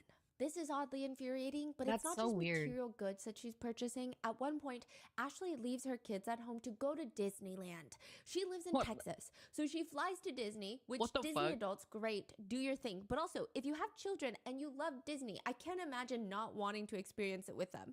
When netizens call her out on this, like, this is so weird. You've got 2 girls and you go to Disney by yourself? I didn't take them to Disney. I've said this before. If you were not on that live, I'm sorry you weren't there. But I did not take them to Disney because my kids do not fly. What do you mean when she said that they don't fly? They don't like to get on an airplane, which is not true. Her kids have TikTok accounts, and one of them debunked her, literally saying, I don't know why she said that. Like, I fly. Like, I'm not scared of airplanes. This is so weird. And also, if the reason that she doesn't take them is because of school, why doesn't she just take them when they're on break? It's not like she has to go Monday through Wednesday. She could go on the weekend or during spring break. But the bragging never ends. Ashley Trevino even casually brags about getting a BMW. She just is in a BMW one day. She's sitting there eating In-N-Out live streaming, and she's showing her face. So she's sitting in the driver's seat eating In-N-Out, and she goes, y'all, I'm eating In-N-Out. And then she takes time to reverse the camera to show the steering wheel, and she said, okay, I got a BMW and it suits me. Sunroof, and it's nice. Like, it has an LED light over here and over here on the dash as well. Did she buy a BMW or is she? So clearly she can afford a bed. She also makes fun of her friends for flying Spirit while she flies first class. Okay. It is expected by CPS that parents provide a safe environment for their children. Interactions between family members are evaluated to identify nurturing relationships or potential signs of emotional or physical abuse. In another live stream, Ashley is on live while she's on the phone with her daughter. She asks her daughter, do you want lip fillers? Which her daughters, even if they were of age, they're 13 and 16. I wouldn't feel comfortable with my mom asking me that. I would feel pretty insecure. Do you want lip filler? No, my lips are actually big. They're not that big, baby. Okay, but they're big enough for me. They're not that big. Yes, they are. No, they're not. Why are you being a hater? Bro, let me see. If someone told me I had little lips, I don't have little lips. My lips fit my face. They're not little. They look like the same size as yours. No, they don't. Mom, yes, they do. And no, they don't. She's FaceTiming her daughter and smirking on the camera at her own daughter's lips, and she's scoffing. In a separate live stream, she's on FaceTime again with her daughter, and her daughter says, my nose is so perfect. This is a little taken out of context, and I'll explain, but it has gone viral. Yeah, my nose is so perfect. No, your nose is not perfect. Your nose ain't either. Bye. Who talks to their kids that way? To be fair, this is because her daughter did get a nose piercing, and this is the FaceTime where she reveals it to her mom. So she does have some right, I guess, to be angry, but not really, because she's not mothering them well anyway, regardless. But netizens don't think that makes this any better. This is the same woman that on live stream, she called her own two daughters slurs while laughing. Such as? Slurs targeted towards the Mexican community. In another clip, she's talking to her kids and they're arguing. I have an A+ in every class. No, you don't. No, you don't. No, you're not. You're not. You're probably barely going to pass anyway, literally. To which comments read, who needs enemies when you have a mom like Ash Trevino? Facts. But it's not even just the Imagine your mom being your biggest hater, bro. There's so many different pillars on how you take care of children. You can't even just physically provide the necessities. You have to emotionally be there and physically be there for them. Her younger daughter, E, has to go to the hospital one day. They already made it back home. She's on live stream. And Ashley, instead of taking her, jumps on another TikTok live and says, guys, this is my sickly baby. That's the one that I have to go take to the hospital and go get tested in a couple weeks. I'm not going to explain nothing else because she doesn't want me to. Mere minutes later, I don't even think 10 minutes have passed. She says, if y'all want me to tell you about my baby girl's health, go ahead and send the galaxies. What Galaxies the fuck? being $15 donations on TikTok because there's tiers to the donations. If y'all want me to tell y'all about my baby girl's health, go ahead and send the galaxies. She's willing to sell her daughter's medical history for the highest bidder. In another moment that might end up in a CPS file somewhere, Ashley's live streaming. She's walking into her room dancing to her song called Nunu. We're going to get into that. One of her daughters is throwing up in the hallway. She tells her mom, Mom, I just threw up. Mom, I just threw up. You just threw up? Why? I just threw up. You're lying. Let me throw. She turns around and keeps dancing. Mom, I threw up. Why are you dancing? She's dancing? Yes. Alexa, stop. Bro, I was jamming to Nunu. Netizens are commenting, the fact that her first instinct is to accuse her of lying? She treats her daughters like they're just roommates in their own home, like there's no relationship between them. For Thanksgiving, for example, Ashley drives her kids. The netizens are compiling on Reddit all the things that they want to send to CPS. They're like mass reporting her to CPS.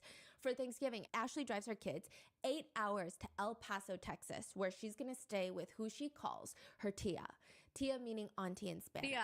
But this is not Ashley's auntie. This is not the kid's tia. This is a random person that Ashley has met on the internet that she calls auntie.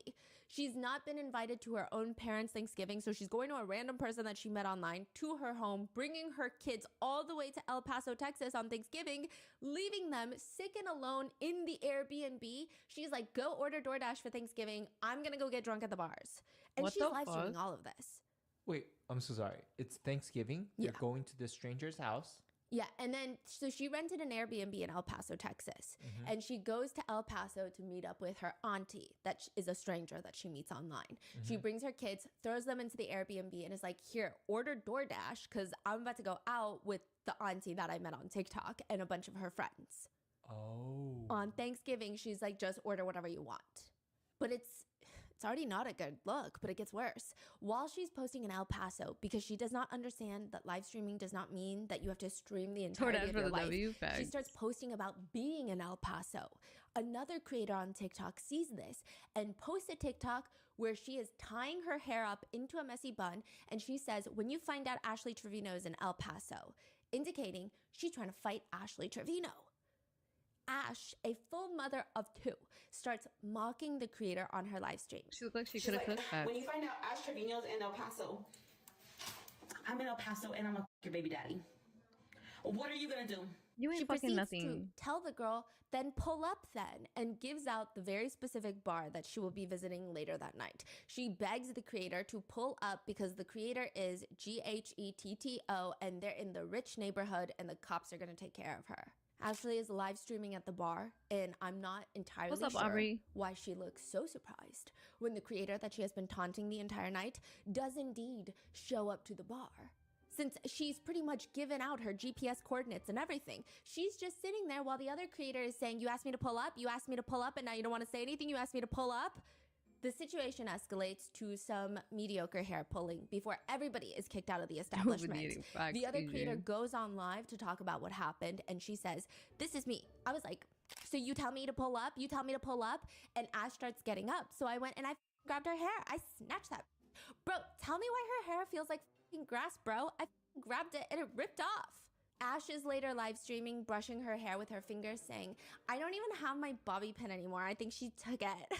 I really do think she took it like for an autograph or something because I don't have it anymore. You would have thought like a that didn't like me was gonna swing. She would have swung at the okay? This pulls my hair. Like it's the first reaction this does. And I'm like, she pulled my hair. And this is fat as this is really fat. She's saying all of this in the car while the stranger that she met on TikTok, the auntie, is driving. But now, to some extent, this auntie is intoxicated. They were live streaming in the bar where viewers clearly see her drinking. So now the drinking and driving is being live documented. When they get back to the auntie's house, the kids end up coming there, and E, the younger daughter, is not feeling well. She feels sick. She wants to throw up. On top of that, she's likely stressed and freaking out, or at least anxious about the bar fight that Ashley got into because she tells She's 36. Ashley, I saw the video of what happened at the bar. Like I was watching the live. And if you're wondering, how do I know all of this? It's because Ashley is still live streaming right now at the auntie's house. And when they're at the Tia's house, when the night is over, the Tia's ex-boyfriend and his new girlfriend come over and a whole fight breaks out. Ashley is live streaming. You can't see too much. The cameraman is not doing their job because they're in the middle of the fight. Eventually, Ashley decides to call the police, but she's still live streaming. She does not turn it off. She does not mute her phone. She goes on to tell the police that they need to hurry and come, and here is the address. She says her auntie's full residential home address on the live stream. She doxes this auntie's place of residence, but also the place that she brought her children to. The What a police leave, dumbass. and the auntie and all of them go back to Ashley's rented Airbnb because they don't feel safe there anymore. Which, side note, this is actually where a viral TikTok clip is formed. Ash Trevino calls her private parts her Nunu, and she has this whole song about it. And people have this running joke that her Nunu, her private spots, are quite smelly. They don't smell good. And there's this one clip that's been taken out of Wait, context. why did she call it Nunu? I have no clue. Okay. Yeah. Why would you say And that your she, pussy don't smell she's good? asking What? her auntie, does it smell? Yeah, does it smell? Does it smell? Does it smell in there? Does it smell? Does it smell? Does it smell? Did it smell? Did it smell? And she's asking her like 10 times while she's on live stream. Did it smell? Did it smell?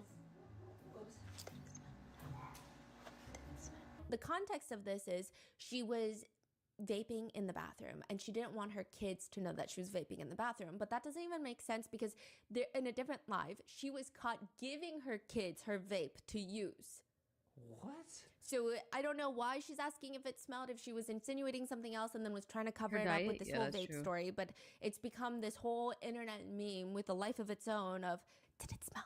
Did it smell? Did it smell? No, but did it smell? So the group of them, they're now back at Ashley's Airbnb and the daughters are there. Ashley is live streaming and she's standing there chowing down on fries. And you just hear the auntie talking to her because here's the thing. Okay. One thing about just odors coming from your body, you are going to smell yourself before anybody else is. It's the same way that if you don't put on deodorant, you're smelling yourself before anybody else can smell you. If your coochie stinks, 100% of the time, you can smell your own bitch. You can smell that shit. If that shit stink, you're smelling before anybody else. Like, and why would you even say that? Why? Like, what is dark? Like, bitch, you're almost fucking 40. Like, what? Broke out to I don't know the extent, but it seems like to some extent there was domestic violence. This is the auntie's ex-boyfriend that came and a physical altercation took place between him and the auntie. And the auntie, she's dry heaving because it's pretty clear that from the perspective of the live stream, she was harmed physically to some level.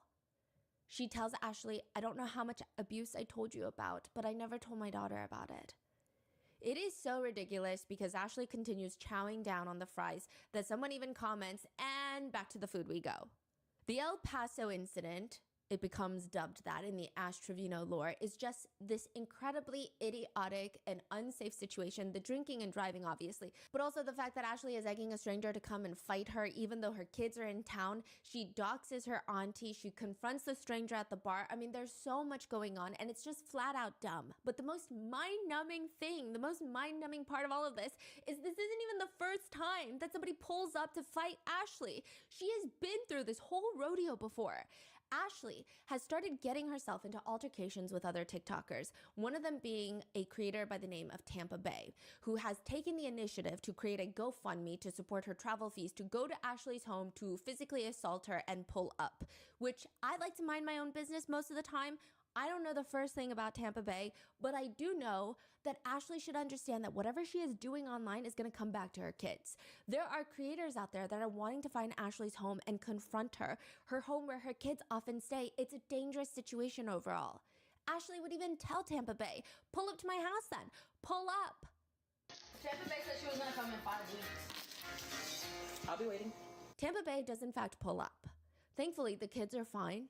Well, fine in that situation, but Ashley has repeatedly doxed her home address with no regard for her kids' safety. There have been incidents where the girls, the children, have noticed strange cars driving around, scoping out their house, and naturally they get very concerned, they get very anxious, very worried.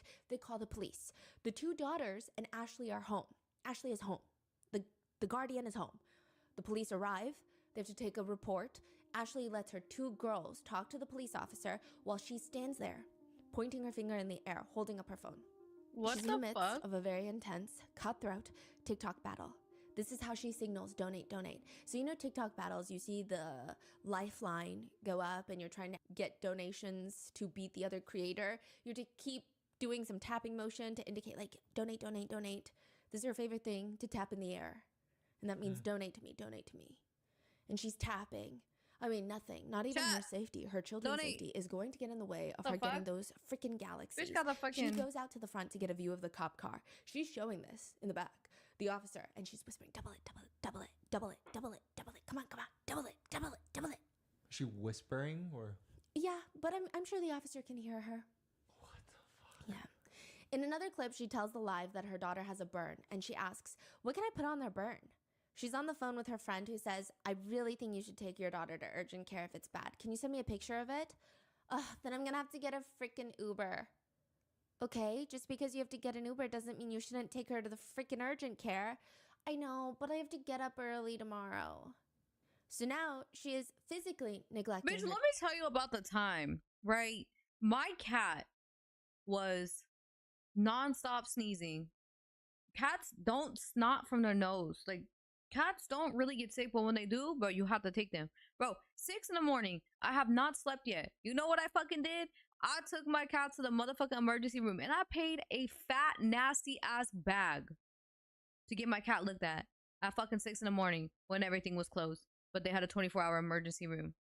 My cat. Yeah? My cat. Like, she got a kid who's got a burn. And this bitch is talking about, I gotta be up early in the morning. Bitch, I was at the fucking cat emergency room for like 4 hours and I paid a fat ass bag just to make sure that he was okay. Just for them to tell me, just for them to give me antibiotics, which I fed him one and then he was fine and I was supposed to do X amount of days. Like, bitch, she won't take her kid to the emergency room for a burn? Bitch, my mom, when I was in high school, okay, I was cooking noodles, right? And I take the bowl, I take the pot, and as I'm going over to the sink to strain it, the handle breaks. That boiling water falls on my leg. My mom immediately takes me to the hospital. Boiling water on my leg. Like, this bitch is insane. Children. Mind you, my parents, when I was a kid, were not good parents. But one thing they did was make sure that I was okay. Well, but it does get worse.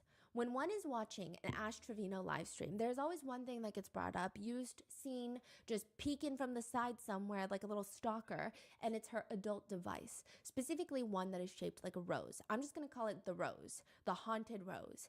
And when she is confronted with the fact that she just has him laying around in a home where she has a 13 and 16-year-old daughter, I mean, why? Why not put it in a drawer like a normal person? She's asked on live, why do people support you when you have toys in front of your minor kids? And she screams, do they f***ing use them? They still touch them, asking, what should we name these? So to give you some context, there was an incident that this creator is referring to from a separate live stream. Ashley she's charging the haunted rose. And I guess one of her kids spots it and is like, what is this that's charging? Ew, why is that thing charging? Can you leave my rose alone? Bro, leave my rose alone. She needs me in a little bit. And that's the not daughter funny. asks, You're what's her fucking name? 36. Who? The rose? What's her name? Oh, I haven't named her yet. What should we name her? We should name her H. She says her name. Her own name. The daughter says her own name. Because she's 16. She doesn't know what's going on. And the mom says, ew, I don't want to name her that. Ashley just has this strange belief that is so untethered from reality that if she says something during a live stream, it just goes floating into the ether. It can never be used against her. She admits to her viewers on live that she used to have this crazy animosity towards her eldest daughter. She says she didn't even like the fact that her children's father always paid more attention to their daughter than to her. That is wild. What? Because it's a little child that you know needs a lot of what, attention though? and care to You know fully what? develop. My mom, she's not like that now. But I dealt with that as a kid with my mom when I was like, even like a baby. My mom hated when I got more attention from anybody that I was around.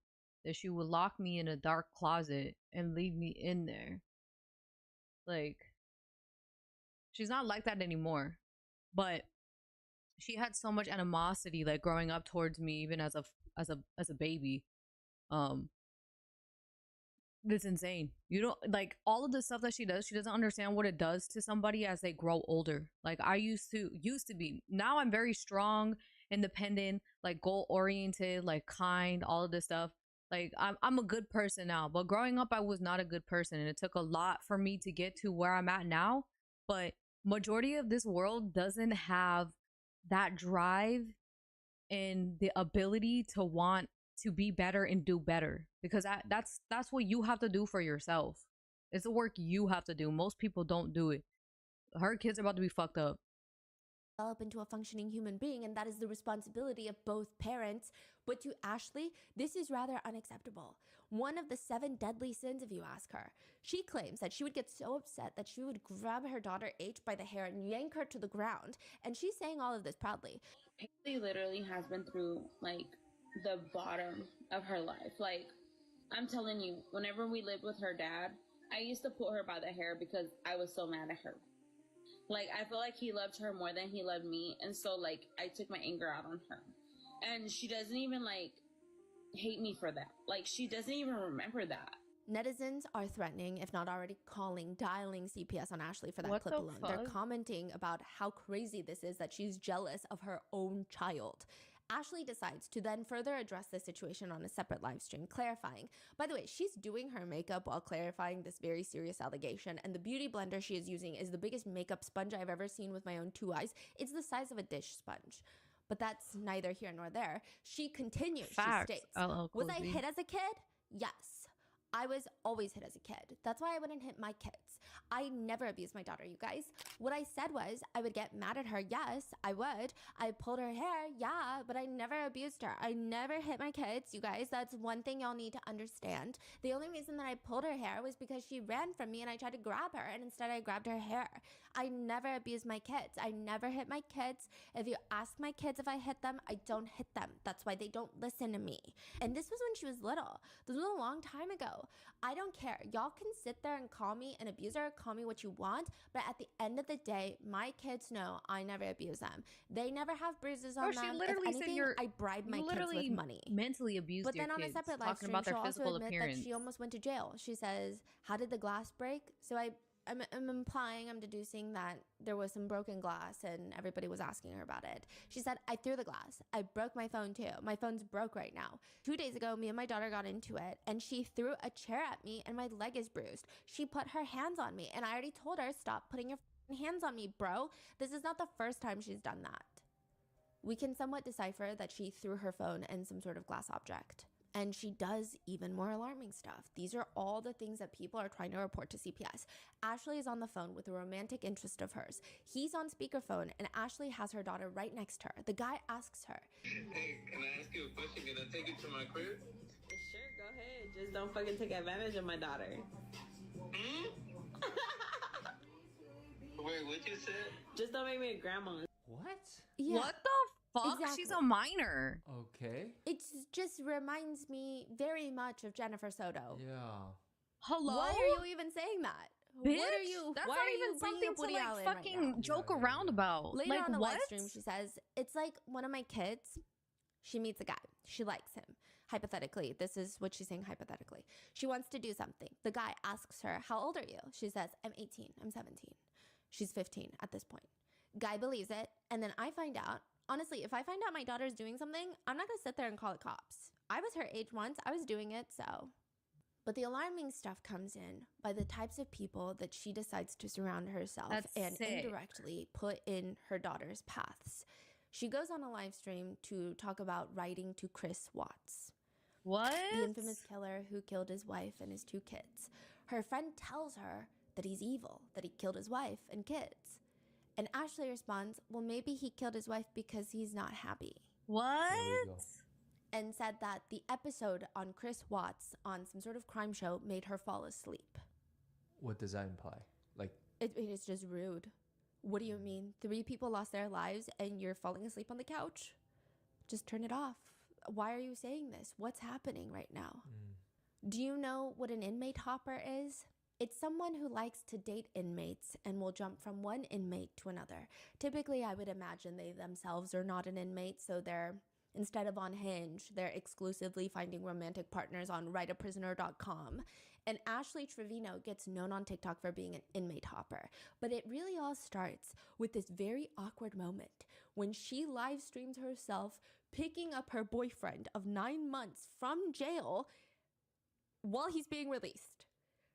wait, is this the one that happened? No, that was a separate Oh. person who likes to sleep with inmates when they get out, or she slept with one inmate and it was connected to Wade Wilson because she was like, Wade Wilson, hi, and then we covered. Yeah. Yeah, it's like Okay. a thing. It's Okay. a thing, yes. She brings him to this hotel room. There's a giant heart on the hotel bed made out of roses. She has a whole snack basket picked out for him, and he's just walking in, and the whole live stream is uncomfortably awkward. He's ignoring her. He doesn't seem excited to be there. He doesn't even look excited to be a free man. It almost appears by some netizens' perspectives that the prospect of him getting into bed with Ashley Trevino, he'd rather go back into his cell. And the energy, the visuals are just off, and people are commenting. I remember when my ex came out of jail, he literally could not stop touching me nonstop. He would not stop holding me. He would not stop paying attention to me. Jesse showed no interest in her. This is so sad. It is pretty clear that Jesse was likely using her for commissary funds when he was in prison. Even when they live stream together, he looks like he wants to keep a safe 6 feet social distancing space between them. But before you even feel a tiny modest sympathy for Ashley, she also gets upset when Jesse wants to see his own children because she doesn't want his child's mother in his life. Within 3 days of Jesse being out, she's calling him her husband. People are confronting her about the fact that he has his child's mother's face tattooed on him, and they tell her, hey, are you not upset? They're just trying to start drama. Okay, they're egging her on, the netizens. They're like, are you not upset? You don't want your face tattooed on Jesse? And she gets very defensive. I'm good. I don't need a tattoo to symbolize what I am to my husband. As long as I know where I stand with my husband, we're fine. But she gets his TikTok handle tattooed on her. Not even his name, the TikTok handle. Like, at Rotten Mango, imagine you tattooing that. Wait, she tattooed it on her body? Yes, his TikTok handle. What? The relationship lasts somewhere in the ballpark of 8 business days before Ashley is on live stream ranting, clapping her hands as if we are the ones to blame for this. She says, and that's what irritates me. Y'all think you know him? Y'all don't, bro. I was with him for 9 months, holding him down, and he's talked so much crap about me. The tears that I have to hold back when I see him. Look, he's requesting again to be in my live stream. He's requesting again. Jesse is not a nice person. Jesse is a really mean, ugly person. Y'all don't know what I've had to endure the last 2 weeks, okay? I'm not wanting to bash him. He's not a nice person.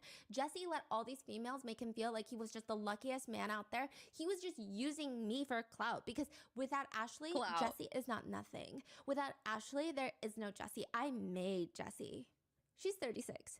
Later in a video, she responds, why did you guys break up? So she's like reading the comments. Why did you guys break up? Because of social media. A lot of females were in his inbox. I just didn't have the trust.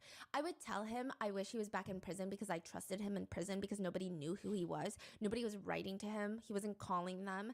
You know, when he came out, I let him have social media. I gave him a little cheap phone. I told him, make a TikTok. I said, make a TikTok, babe. And that was my biggest mistake, was to let him get involved in the social media life. How many followers does she have? It's hard to say because she keeps getting her accounts deleted.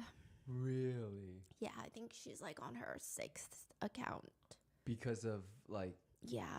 I mean, because she'll People report her and... Yeah, and then she'll just completely flash her entire bare chest on a live stream on TikTok. Probably like 50 women in there. There are also some very strange moments in this whole relationship saga with Jesse. Everybody Ashley got somebody in their DMs, where her daughters are her moderators. Insecurity. I don't know if they were her moderators for every single live, but the fact that they are her moderators and they have frequently said like, mom, don't do this. Mom, don't say this. They'll come into the room sometimes while she's live streaming to say, stop doing this. So it's pretty clear that they know what she's doing on live. They're watching.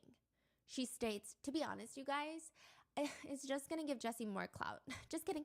He has an 8-inch. I mean, the first day we did it like, 5 or 6 times, if I can remember, maybe a little bit more. The first day. The first weekend was pretty wild. I literally could feel him like up here.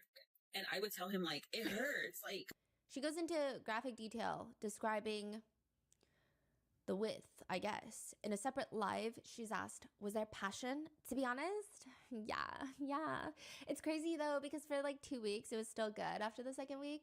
The first day we did it like 5 or 6 times. I can't even remember. Maybe a little more.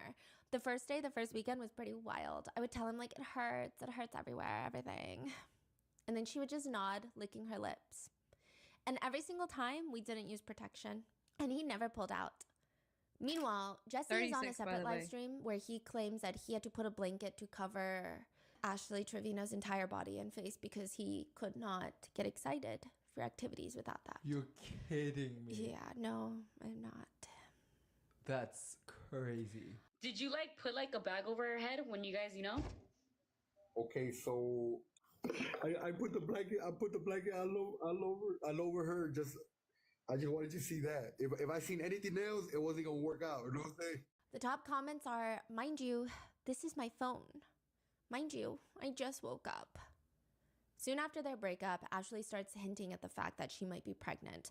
And hinting is a severe understatement. She might as well have tattooed it on her, potentially pregnant. She tells her viewers, I was ovulating the day he came home. We can all be your baby daddy. You want to be my baby daddy? No, I already told Jesse that if I'm pregnant, I told him on the way to Irving.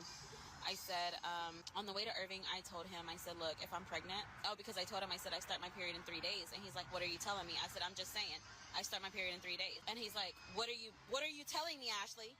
And I was like, no, I'm just saying, like, just in case, something happens and I'm pregnant, I don't need you to be there for me. I said, I can raise this baby on my own. I've raised 2 of them on my own. I don't need you to be here to raise my baby. People were so confused by this. People started putting the dates together, and Ashley's digital footprint has likely accelerated climate change by at least 24 months. She is live streaming every single waking moment of her day, which is not a great thing to do if you don't want to get caught in your own lies. People are running through the timelines to point out, wait, if she was pregnant, then she had her period on this date, then she would have known that she was pregnant if she missed her period. But those days that she would have known that she was pregnant or potentially pregnant, she was just drinking and live streaming all the time. When she's confronted with this, netizens are very upset because that's a very serious thing to do, is drink while potentially pregnant. And she says she's drinking because she's not 1,000% confident that she's pregnant when you can just take a pregnancy test. She says that she merely has a suspicion that she's pregnant, but she didn't take a test yet. It is the very accurate, very true intellectual theory that if you don't know, it does not exist. She says, once I find out for sure that I'm pregnant, I'm not drinking. I am off of it for 9 months. But she's also very upset that her viewers care about her drinking alcohol and potentially being pregnant. She says, I'm not going to answer yes or no if I'm pregnant. That's not what I'm going to do. You're going to have to wait. Y'all are not anybody important to me. So for me to just sit here and say, no, I'm not pregnant. Yes, I'm pregnant. Bro, y'all are not important to me. I don't even know you. Very quickly, the newfound pregnancy becomes Ashley's entire personality. She don't. I have never been so she scared gives to bring me a the baby into ick, this bro. world. Because when I brought them to, I was with their dad. Me and their dad were married each time. They were planned. This one was planned too, but I'm not with Jesse no more, and I'm scared. I'm scared. Wait, is she pregnant? Yeah. We don't know. She's just like crying about it. Yeah. In another live stream, though, she complains, today my back has been killing the fuck out of me. Like, I told Lisa, I said, girl, I feel like I'm about to start my period. And I just got off my period. And everyone's like, how would you just get off your period if you're potentially pregnant? Eventually, the story becomes too ridiculous to sell. I mean, at some point, even the trees in your backyard are going to start putting 2 and 2 together, like none of this is making any sense. And ultimately, she addresses the pregnancy situation by saying, were you ever pregnant? Yes, unfortunately, I was. But the stress gets to you. So unfortunately, I was. And I was very sad, but I was happy at the same time. Hinting at the fact that she suffered from a miscarriage from the stress. The comments read, she reminds me of one of those high school girls that would say that they're pregnant for attention and then end up, quote, losing the baby. I guess. But later on, Jesse explains in a live stream that Ashley terminated the pregnancy, or at least that's what he thought, that she did not suffer from a miscarriage. To which Ashley responds on live, nobody was supposed to know that I had an abortion. And he literally just told everybody that I had an abortion. But I had an abortion because I didn't want to have his baby. Hey, Daddy.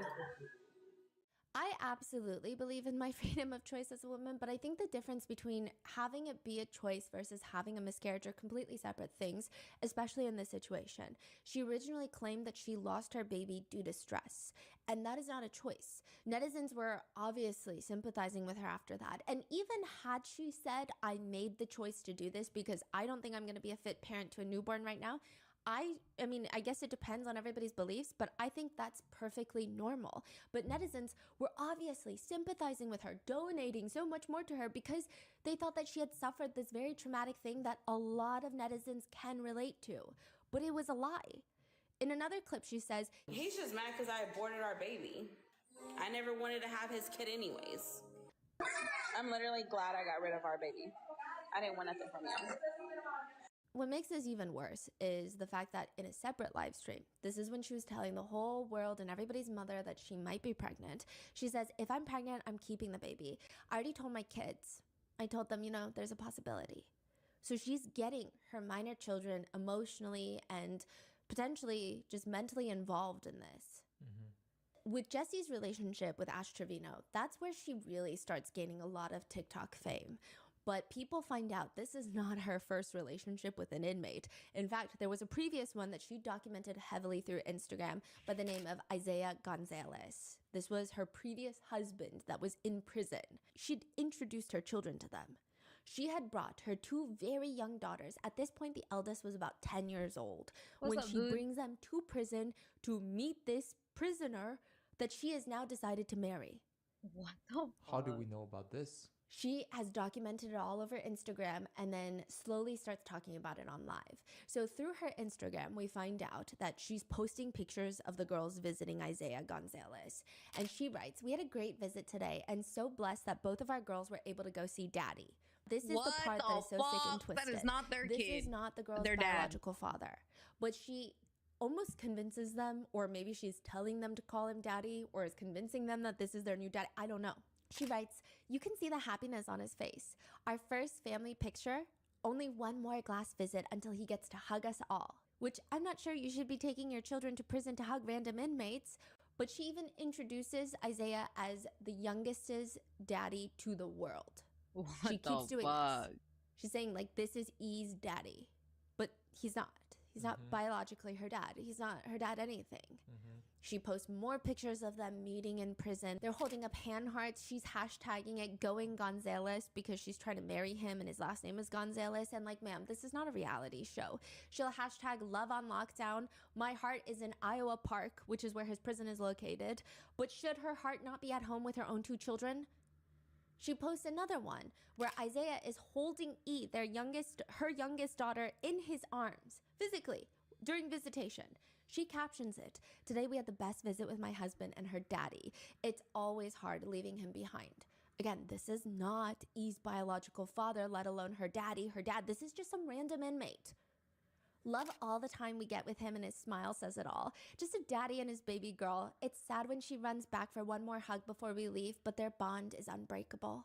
I do want to preface this by saying, I think with the way America likes to incarcerate people for just pretty much everything, there are people in prison for possessing weed. There are people in jail for allegedly being involved in an incident involving the United Healthcare CEO. There are a lot of reasons that people are incarcerated that a lot of people might not necessarily think they should be incarcerated for. I think that for a lot of inmates, having a strong support system outside of prison waiting for them when they get out, it does help rehabilitate them. Again, I'm talking for drug possession charges, things of that nature, health insurance fraud related charges involving massive healthcare companies, things of that nature. I think it's important for these people to have support, and I have a lot of respect for their partners and families that give them that while they're still being part of society and having to deal with the stigma of having a loved one in prison. However, finding inmates to date because you like the idea of being a prison wife is beyond my level of comprehension. Ashley posts on Instagram, August of 2019. She posts 2 pictures captioning, "Life had us in different paths, but just know he makes me happy and he asked me to marry him and I said yes. I'm future Mrs. Gonzalez." She goes on this whole rant. For those of y'all that know, y'all know, LOL. And for those of who don't know, now y'all do. People are going to judge us, but like we say, screw what y'all think. I have been here for him and plan to continue that throughout his entire journey that God has given us. Yes, he is away from me, but these years will go by so fast and I can't wait to become Mrs. Gonzalez. If y'all don't like us being together, then feel free to delete me, but he wanted me to let everybody know that he is mine and I am his. And for those of y'all that don't know, he asked me to marry him and got the blessings we needed to move forward with that. By the way, don't let those hate letters think it's gonna stop us. Soon being a prison wife becomes her whole DNA profile. She posts, "I'm a prison wife. My relationship is based on letters, time-restricted phone calls and visits that are few and far between. I'm judged for staying with a man that I could never imagine leaving. I go to bed alone every night and hold it down on the outside while he comes home. I never know when he'll be involved in a riot or moved far away from me. Despite all of this, he is worth the wait." So do we know what was his... We're about to get there, yeah. She shows off sending 120 pictures, which I can only imagine they're X-rated pictures. She likes to say things like, being a prison wife is expensive, and I'm realizing that now because not only do I have my own bills, I still help him. He doesn't ask me for money though. It's just one thing that if I do, it's because I want to. I feel like it's my responsibility as a prison wife. Which, side note, a lot of inmates have stated that when it comes to picking a pen pal, if they have a choice, they do not go for the girls that are aesthetically conventionally the most attractive. They will go for the ones that they believe are the most desperate, the one that is craving a compliment, dying for attention, because that is who is going to put money in their commissary. It's like a job. You want minimum effort, maximum financial reward. They sit there, write letters. It takes time, but the inmates have time and they get taken care of through financial ways. I don't think Ash Treviro will agree with this sentiment. Yeah, she might think that she is the love of their life, the apple to their eyes. They're all peas in a pod. And if you send pictures, like Ash Trevino has sent 120 plus pictures in one go to be exact, they will 99% of the time pass around those pictures. It is said that they have no respect for any of these. I mean, maybe if an inmate was with their partner before going to jail, they perhaps don't want to share those pictures. I'm sorry, nobody wants to see the pictures of her. No offense. I'm not trying to be rude, but if I was going to look at a picture, having an amazing product or service is a massive part about owning a business. That would not be something that I would want. But Ashley is in love. She posts wedding pictures with Isaiah Gonzalez, which are just pictures by herself, holding his picture because he's incarcerated. They're not going to let him out and take furlough. She really thinks she a bad bitch, bro. So like, that's what's so disgusting to me. Road, wearing a black dress and a white flower crown, writing, "There is going to be a long road ahead of us in this journey, but with God, we will get through it.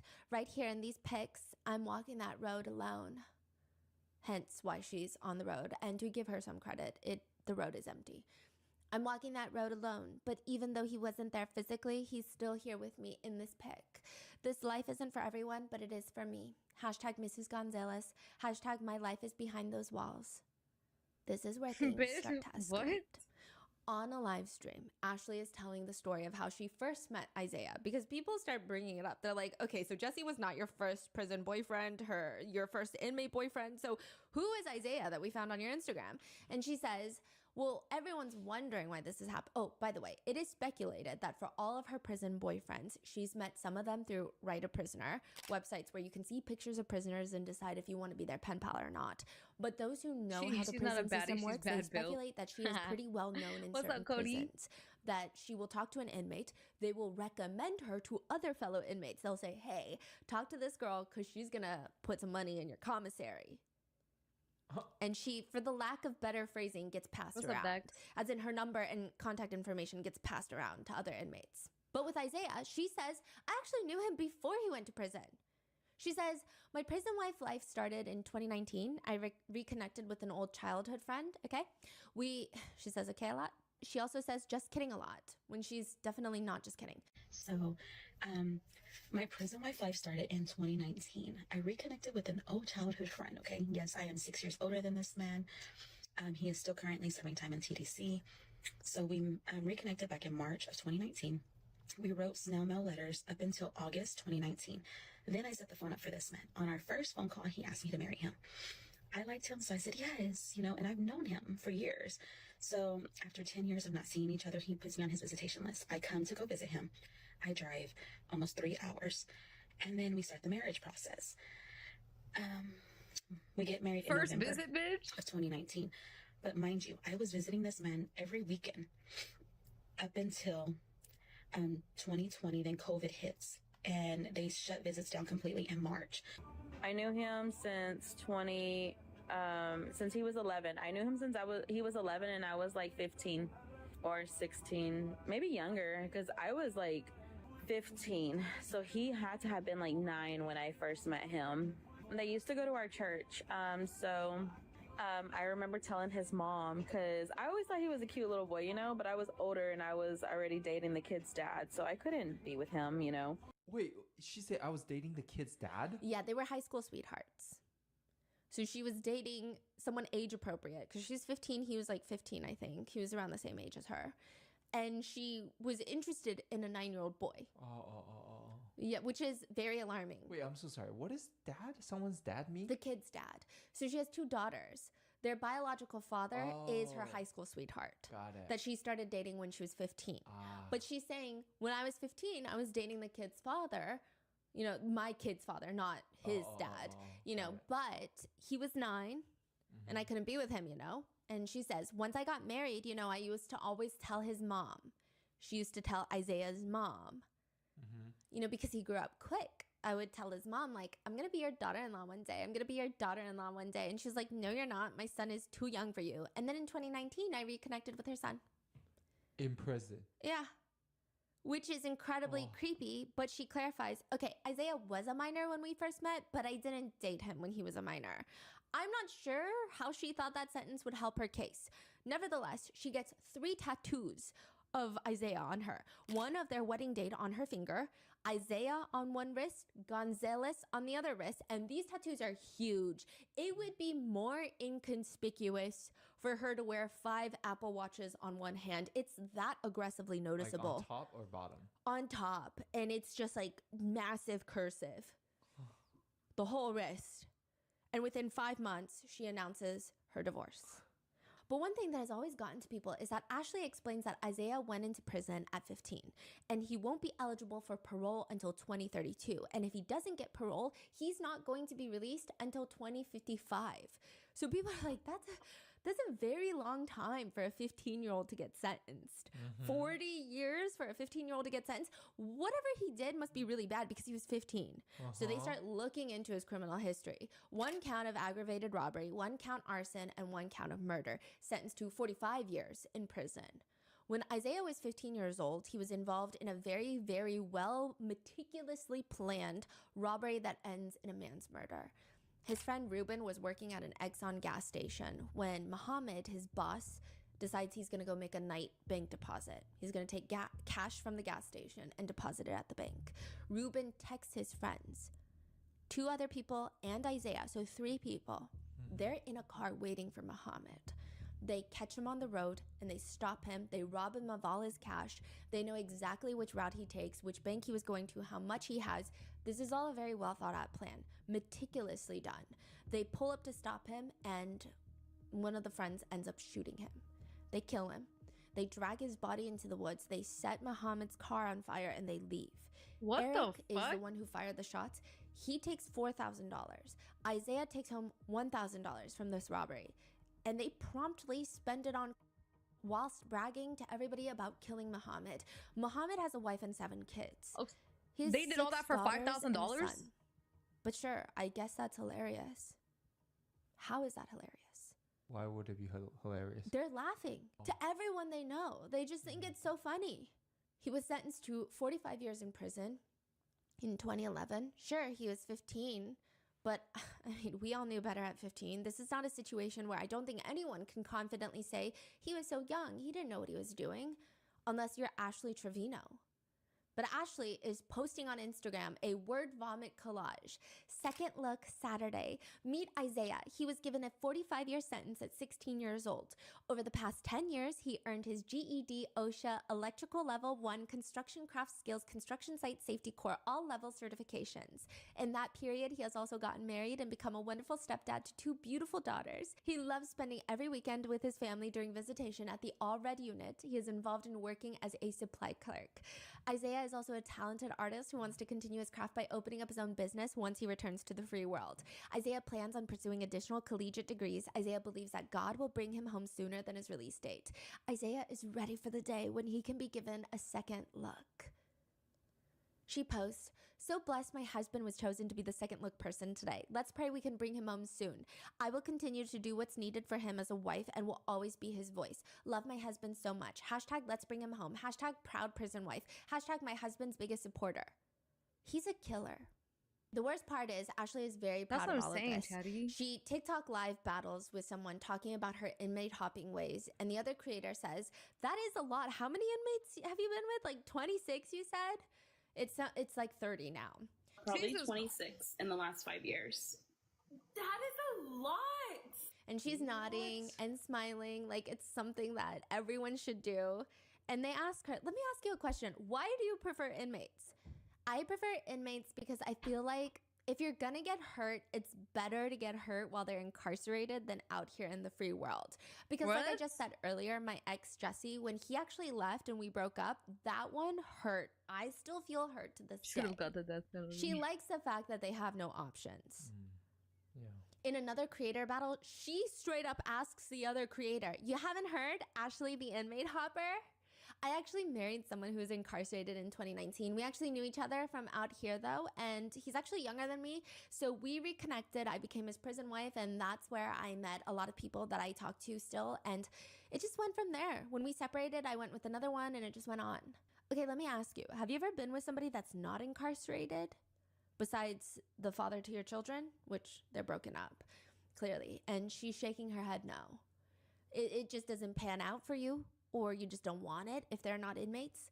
So my actual last relationship out here in the free world was in 2018, and we lived together and everything. And then I started getting inmates, and I've had like guys here and there in between, but I don't know. To say my last relationship out here in the free world is already such a wild sentence to utter. She will be on the phone with inmates during her live streams, just spewing words out of her mouth. You're my 30th inmate. Did I not tell you that? You really are. I swear. I've been with 30 inmates. Now I'm in like a prison sister wife relationship. You're my 30th inmate. Did I not tell you that? I'm not with no one, just with you, but I've already married two. You're stupid. I mean, now I'm in a prison sister wife relationship. Because I guess the other prisoner she's talking to has a wife. What? She will call them? The conversation is like brief, I'm assuming? Because they can't talk all day long, right? No, but sometimes it's not brief. It's not like 5 minutes. It's like 10, 15, sometimes more. And this is highly not allowed by most prison facility standards. You cannot be live streaming a prisoner's calls like that. You have to get proper permission. Right. And but she's just doing it. Oh. Yeah. She's saying this while her daughters are in the house, the doors are wide open, and their friends are over, and likely they're watching her on her live stream. Wow. Sometimes if the prisoners don't do as she says, she'll get very aggressive with them. It's okay, because I got other options. I'm going to tell Lexi to send me somebody else. It is real, though. That's what's unfortunate. You ain't nothing. Remember, you're incarcerated. That's crazy. Who's Lexi? It's a friend that knows a lot of inmates. She says that she will be open and fine with dating an inmate that has charges of SA on a child. That's fine for her. What? She says she will date a PEDO. Yeah, a PDF file, I guess is how everyone is referencing it. Mm-hmm. Wow. She has this moment where she talks about how murder charges and SA charges are not that crazy because every single person she's been with has had those charges. And that doesn't mean that they happened. She asks her viewers, how do you know? Were you there? Were you there? Every single person I've been with has had those charges. Were you there? We are now entering the belly of the beast. So let's go through and recap all of her relationships. Her very first relationship, or her very first prominent relationship, she marries her high school sweetheart. She has 2 children with him, the 2 daughters that are now 15 and 13. I've never seen his picture. They end up divorcing when their kids are 6 and 3 years old. This is in 2015. They've been together for about a decade, and suddenly Ashley is posting onto Instagram. OMG, found this pic from prom of 2006. My high school sweetheart, but now soon to be ex-husband. I will always care about him, and he don't even know that. Hashtag prom 06. Hashtag my junior year, his senior year. Hashtag I know, get out of my feelings. Hashtag he done moved on. Which implies that perhaps they're getting a divorce, and that perhaps hashtag he done moved on is oddly specific and pretty indicative that maybe he cheated on her or left her or didn't want anything to do with her anymore. Even later when the divorce is finalized, she posts a pouty selfie writing, "This was my last pic of me being his insert last name. LOL, my divorce was finally finalized after 9 years of marriage and 2 years of separation. Hashtag divorce final. Hashtag goodbye. Hashtag hello Garcia." I guess her Fuck your original maiden name. Hashtag bittersweet moment. But the reason that the two get divorced is because that she cheats on him, allegedly, with a man in prison. So, I will say that it seems the children's father is the only redeeming man in this story, at least as of right now. After the divorce, he focuses on his career, is able to remarry, purchase a home, while supporting the children financially by paying Ashley child support every month. It said that he was seek also help. very involved in the girls' lives up until about a few years ago. And it appears that he couldn't see the girls as much, not by his own choice, but it seems perhaps Ashley was making it very difficult for him. 2 years ago, in 2023, the children's father ends up passing away from leukemia. And Ashley does everything in her power to gain sympathy from this. That's this must so sad, be traumatic actually. for her. She's known and been in this relationship with this man for the greater part of her young adult life. They were high school sweethearts. But now she does have 2 children. They don't have their father anymore. It's really up to her to be a supportive mother so that they can My brain is grieve. about to break. And That's what she said. You're gonna lose. It's very hard to take her brain emotions cells. seriously What's up, when she Paz? tries so hard to make it about herself.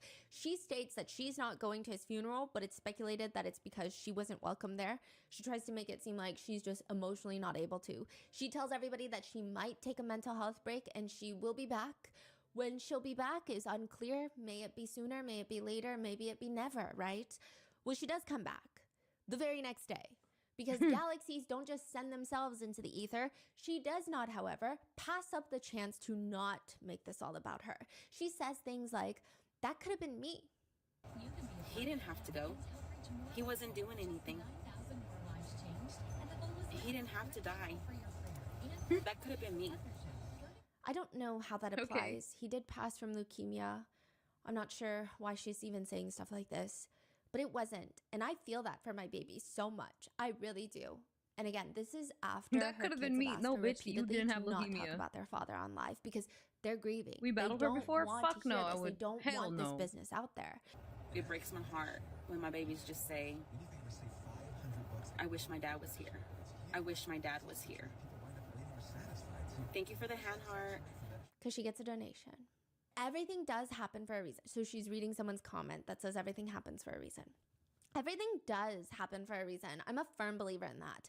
This is a pretty niche pet peeve of mine that I don't even know if I should be saying, but when someone passes away and people try to tell each other everything happens for a reason, I do understand the intention behind it. And in certain situations, maybe it's acceptable, but it's this weird feeling of this person's death is to further the plot for everybody else type of energy. What do you mean everything happens for a reason? It's just kind of, I don't find it to be the most sensitive thing to say when someone has a passing in their life, especially the way Ashley says it. She says, everything happens for a reason. Everything does happen for a reason. I'm a firm believer in that. Firm believer. And that's why I'm saying maybe it took this tragedy for me to open my eyes up and to Shut the fuck see up. what the pain my babies would feel. Not only with one parent gone, but with 2. no, someone did not pass away from leukemia for your character development. That's not even a coherent sentence, Ashley. But she tries further to make this about her, and I genuinely think that she thinks that this man's death is just part of her character development, character arc, and she has no character arc. It is just a perpetual decline. Nevertheless, she says, whilst kind of creepily smiling, the other day, I tried to leave because I got mad, and H, my daughter, runs after me, and she sits in my car, and she's like, you're not going nowhere unless I go with you. I already lost my dad. I'm not losing you, Mom. You guys, my babies are going through it. Like, they are so scared. She's like, I'm not losing you. I've already lost my dad, Mom. It's just opened up my eyes now that them little girls need me. But then to make matters worse, while everybody is attending the funeral What's up, that she Lou? was not invited to, probably because of who she is as a person and the things that she says and how she treats her kids and probably how she treated her late husband, she is on live streaming dancing to songs that have lyrics like baby daddy, while his funeral is happening. What? Ashley then goes on to state that she's been with 30 different inmates. So these are a few notable relationships that she has been in. In no particular order, you have Isaiah, the one that was convicted of murder of Muhammad, the manager of the gas station and father of 7 kids. Ashley brings her kids to see him. She convinces them, at least briefly, to call him daddy for whatever reason. Those two, they end up breaking up. Things don't go well. She starts posting on Instagram. I have went to visit for 20 weekends straight, not missing one since I got on the visitation list since August 24, 2019. But this weekend, I'm not going to because I chose not to. Some things change, and I honestly don't know if we'll come back from this. It's hard when you're not at fault, but I'm going to do and continue to do what's needed for me and be the best mom I can for my girls. Then she dramatically posts, getting a divorce isn't always a bad thing. Never wanted to do it again, but here I am. And I know I will come out stronger than before. My babies need me. She's still on live. Fixing She's probably myself on live back right up now. after being broken down to my lowest by someone who was supposed to love me. Jaden with the 10 gifted. I bet you she's on live right now. Look.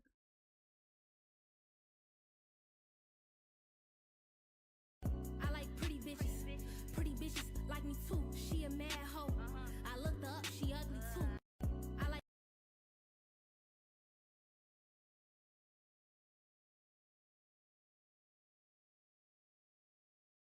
She's not.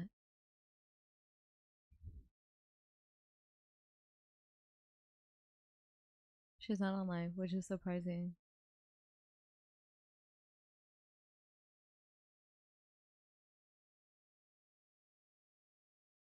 I think she got hurt. Oh, there she is.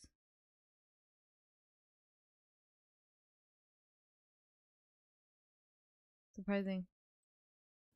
Apparently, their relationship came to an end, according to Ashley. Thank you so much for the 10 gifted, Jaden. I love you. That weren't Thank true, you. she claims. Rumors that she was talking to other inmates. When they were briefly on a break, he asked her, promise me if we break up, which where are your priorities, guys? weirdo? He says, promise me if we break up, you'll never be with another incarcerated guy. Her next prison boyfriend is Noe Trevino. 107 subs away from 1,000. Thank you guys so much. W They get married in Jaden, 2022. She's still married to him because she doesn't want to pay a $400-something fee to finalize their divorce. Noe is the one that initiated the divorce from behind prison walls, and she's been married this whole time. That she's been dating everybody else, calling people her husband, and that's where she gets the last name, Trevino. That is crazy. So right now she's married. Yes, to Noe Trevino, another murderer. Her daughter H says the guy is awful. She knows this because Ashley took them, her kids, to see the man in prison. At one point, it appears that she was dating another inmate, and the speculation... Okay, so we don't really know much about this inmate. She never really spoke about him in great depth. However, she wore a necklace that would have his name, and it seemed like he was an inmate. And the speculation was that she's getting her makeup done one day on live stream. There's two girls with her that are doing her makeup and hair, and she is on her phone. So she's got a phone live streaming her, and then she's scrolling on her phone, and she gets some sort of text message, some sort of news, and it's speculated that she discovered news on the live stream that her boyfriend in jail was involved in some sort of jail fight and was probably hospitalized. She just starts sobbing, wailing, oh no, and just wailing. And I do believe this is a sad situation, and prison violence is a conversation that I think needs to be had. But a lot of netizens have chosen the right to withhold sympathy till later because, I mean, considering the types of people she dates, we don't know if this is a child SAer, we don't know if this is a killer, a mass murderer, we don't know anything. But her that's normally what happens. It's like those kind of people. Moment. They're fanning her face, she's crying, she's getting her makeup done still, and they say, no, don't cry, you're a bad bitch, don't cry. I know. She's not a bad bitch. Aw, try not to cry so much. Looks like a she does look like a blobfish. Eli was in prison for strangling a woman. He's also free and constantly on TikTok live streams now. He was in prison for strangling a woman and also breaking his child's femur. He broke his 2-year-old daughter's femur. His whole excuse for that is that he didn't mean to break his daughter's femur, but they have a bone condition in their family. He says, quote, it makes our bones more easy to break, so understand that it's not a regular bone. That's the little detail that people are forgetting. It was a mistake. I was intoxicated, but I sat in the hospital all week for her. He slammed a truck door on his daughter's leg. Yeah. Accidentally? Like what? The femur is the hardest bone in the body to break, so I don't believe for one second that they have any sort of bone condition, and even if they do, this is no excuse. It is the longest, strongest, and heaviest bone that supports and can support up to 30 times the body weight of the person. It typically requires significant force, such as a severe trauma from a car accident, to break the femur. And Ashley exposes that while they were in a flirtatious relationship, because they're constantly live stream battling, they're flirting W Hype on Train, camera. guys. We have 40 This is seconds all left on the public Hype Train. information. Thank Like, you, He's free Jaden, now, and thank you, He's LL free, Cool and Z. I they're appreciate constantly you live streaming guys. on TikTok together. They're meeting up, they're doing all these things, and then Ashley, she gets into these fights with her boyfriends, exposes them or starts rumors about them, and I say rumors because we'll get into that. But Ashley exposes that even Eli sent her a text message that if she doesn't respond quickly, it's about to be a DV situation. What the which fuck? He was in prison for strangling a woman. He's also accused of being an SAR by multiple women. Leo, And somehow the gifted, Ashley, thank well, you. I guess not somehow, I would expect nothing less from her. She still has a cordial relationship here and there with Eli. They always have this like on and off flirtatious relationship on live streams. They get upset with each other for just now the we have a most level 5 random hype things train that are not oh serious. my gosh, guys, we're at a level 5 hype train, 90% complete. Oh my god. W fucking community, guys. You guys have been so amazing. We're literally 100, less than 100 subs. Oh my god, Leo with another gifted. We're at a level 6 hype train. Let's go. W community. We are less than 100 subs away to getting back to 1,000 subs, chat. We are not 95 subs away. 95 subs away from 100. W, you guys. Your ass hurts. Felt that. W, guys. I appreciate every single one of you guys. Seriously. W. We're at a level 6 hype train. Appreciate you guys. Thank you. Yes. They don't get upset with each other for essaying people, child neglect, breaking daughter's femur, neglecting daughters, nothing. They go and they get upset because Eli will go on live stream and say that Ashley Trevino is built like a juice box. She has a very boxy body shape. But it is very strange to me that they are not upset with each other for the little crimes that some of them are committing. Then most notably, you have her relationship with Francisco, and that is a huge part of the discourse, primarily for how heinous the crimes he committed were, but also because the two teenage girls he killed were 19 and 13. One of her daughters is 13. I was gonna say her kids. What's especially alarming is that after Ashley live streamed with him, either he himself with a contraband phone in prison or somebody else made a TikTok account for him. I don't know which option is worse, which, by the way, he's also in another open case where he gave a prison guard $5,000 to smuggle in 100 pills of fentanyl and 1 pound of amphetamines. What the fuck? They were all caught. So he has another case. He might have a phone. That's what I'm trying to say. I don't know if it's a fan account. I don't know if it's his phone posting his own TikTok fan edits. I don't know which one is worse, but there are videos of him talking on the phone in prison with very specific songs playing. Some lyrics read, I don't know why, but I fell in love with breaking the law. Murder of children. And it's romanticizing prison life and breaking the law. Her relationship with double murderer Francisco comes to an end, not because he killed 2 young girls, well, and then another, so 3, one of them almost the same age as Ashley's own children. It comes to its fateful demise because Ashley would constantly show him on her live streams when they were video chatting, letting him speak to her viewers, talking about his victims, laughing that he was innocent, making fun of his victims, which is clearly she's not allowed to be live streaming their calls. He has his video call privileges revoked for 90 days. And that appears to be the extent of Ashley's undying love for criminals. Triple homicide?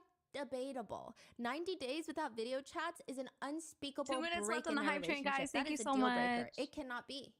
Then you have Hi, Nike. Ash Trevino's What are we watching? more recent Bro, relationship a shit show. with someone that she 95 jokes subs away from is gonna be 1,000 her chat. daughter's new stepdad. This guy, his name is Santos.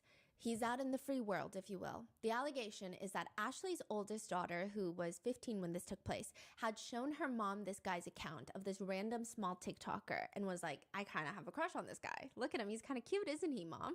Which would be a normal, healthy thing for a girl her age to do. Just show her mom her internet crush.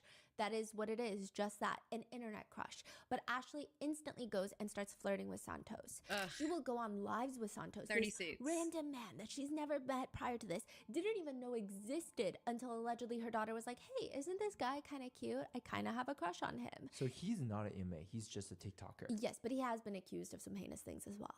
Okay. Yeah, so double whammy.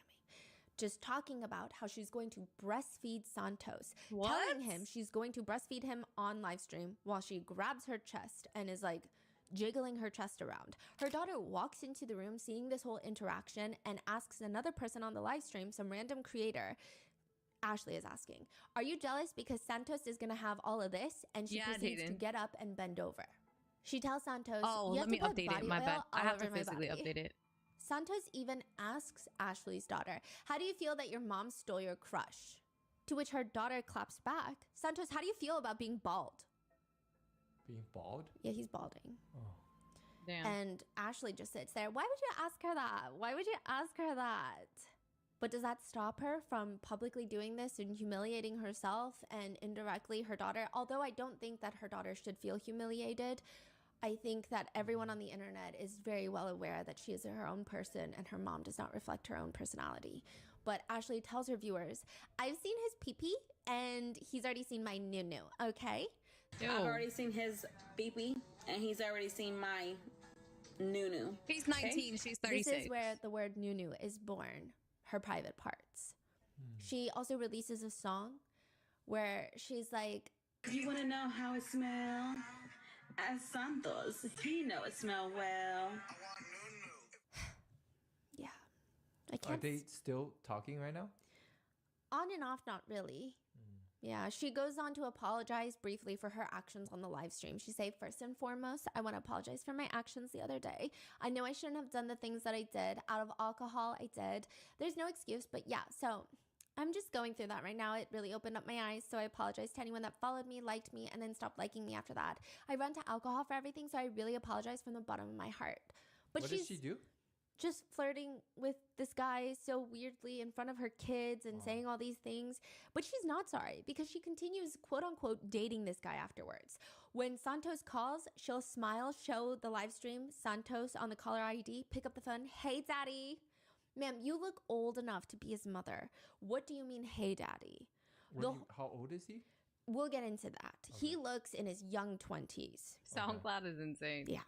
The whole thing is bizarre. How do we get her in jail? Bro, I'm saying. Is very alarming because the fact that this is her daughter's alleged crush and she feels comfortable doing this and she's almost rubbing it, taunting it in her daughter's own face. And people have pointed out that anytime they do TikTok battles, because sometimes her eldest daughter will do a TikTok battle with her own mother, anytime her daughter wins the TikTok battle, Ashley looks genuinely upset. Genuinely upset. So now, with this going on, Ashley and Santos finally make arrangements to meet each other. Originally, the plan was for Ashley to fly to LA to see Santos. That ends up falling through. The new plan is Santos will come see Ashley in Texas. For 3 days, Ashley is eagerly waiting for Santos, who is just not showing up. For 3 days, he stands her up. He just keeps standing her up. And this is a boy that she has never met in person before. She has no established romantic connection with him, but she is publicly wiping her tears with a crumpled up tissue because he's not showing up to see her. And she made him a whole brisket. Bro, I fucking hate him. She never cooks for her kids, but she cooked him a brisket. I don't know. And he didn't show up for her brisket. This is and also she tells all her viewers, over a small amount of time, by the way, chat. Like, this is not an extended period of time. I'm still freaking human. Inevitably, because fate is sick and twisted, Santos does end up making his way over to Texas to stay with Ashley. Her daughters are home. This is her daughter that initially showed her the crush, right? And now her mom is glued to him like a piece of gum. Ashley is latching onto him like a koala. It is the strangest sight to see. Her behavior reminds me of like a middle school relationship where someone is so deeply insecure and must show you that they're in a relationship and they have the emotional maturity of a Brussels sprout. So she'll cook for him but won't cook for her kids. That they're in love. This is live stream? Yeah. How does that make you feel? Just kidding. Ideal. Are y'all jealous because I'm in the same room as him or what? Moreover, throughout the entire live, she just keeps calling Santos her husband whilst biting her lip and staring deeply into the camera. She also has this flirting look. Anytime she's flirting with someone, this is her signature look. She bites her lip, squints her eyes, and then flares her nostrils. It's like her mating call. Yeah, but nothing compares to what is about to happen. Ashley is going on her very first date with Santos, her daughter's crush. She hires a makeup artist, puts on what I can only describe to be a long maxi dress that is not casual. It reminds me of someone might wear to prom. And they head to a club where they get seats in the back of the club and they order steaks. And all of this is being live streamed, and there's just loud music blaring. The bass of the music itself is enough to cook the steak to a medium well. She's asking Santos to cut her own steak because she's dainty and frail, and he's just there talking and messaging other girls whilst there's music just bumping at the club. How do we know that? She's live streaming it. How do we know he's messaging other girls? He's literally, other girls are on TikTok live being like, Santos just messaged me to show up. And I'm like, I'm not going to show up. Yeah. Wow. But then later in the live stream, she says, it was honestly like a dream come true, you know? Like, even though we were just She friends or had, by whatever. the way, bro, she had and I can't lie, I was one of them, because when you see somebody, she had like 100,000 people in that stream. And when I tell you, bro, nobody has ever had 100,000 people in a TikTok live. Like, max people probably get is like maybe 1,000. Like, that's the max I've ever had. I think the max people I've ever had in a live was 3,000 people. Okay, 100K people is insane. That's insane. Where he made it special. This is unfortunately the very grim beginning of the Santos saga. He will constantly be a reoccurring part of Ash Trevino's problematic world, and it's pretty obvious that he's just here for the fame, if you can even call it that, and the money. But that should not take away from how uncomfortable their relationship is. She will be live streaming Santos. They'll be doing the TikTok battles. She'll show him the haunted rose. Look what I have charging. Yeah, charging. Oh, you don't need that when you have me. I need it for tonight, though. Oh, yeah, you're going to definitely need that for tonight. I don't have you tonight. All I have is the FaceTime. Yeah. All you could use right now. We're on live. We can't. I know. But then she starts biting her lips and looking weirdly at the camera, and some people believe that she's using it under the table. There are allegations that she has done this before, using her haunted rose to haunt the entire internet. Allegedly, there are 2 clips of her where she has gone on live. Once, she just flat out left the screen, and you can hear things that sound like her using the haunted rose and being haunted. Another time, allegedly, she pretends to forget that she's on live and starts using it. Now, these are things that I can very well see her do. However, I don't know, because there have been a lot of clips that have been taken out of context. I can't be 1,000% sure on which the context is for these clips, if they've been edited or altered, but I don't think it would really change the implications of what all of this is doing to her daughter's upbringing. But if it is true, on live, in one live where it's alleged that she was using being haunted, she was playing the song "How to Save a Life," the "Where Did I Go Wrong?" How to Save a Life. Where did I go wrong? And if this is not edited, it sounds like she is having fun to the beat of "How to Save a Life," which netizens describe as, quote, diabolical. Then there is the infamous flashing live stream.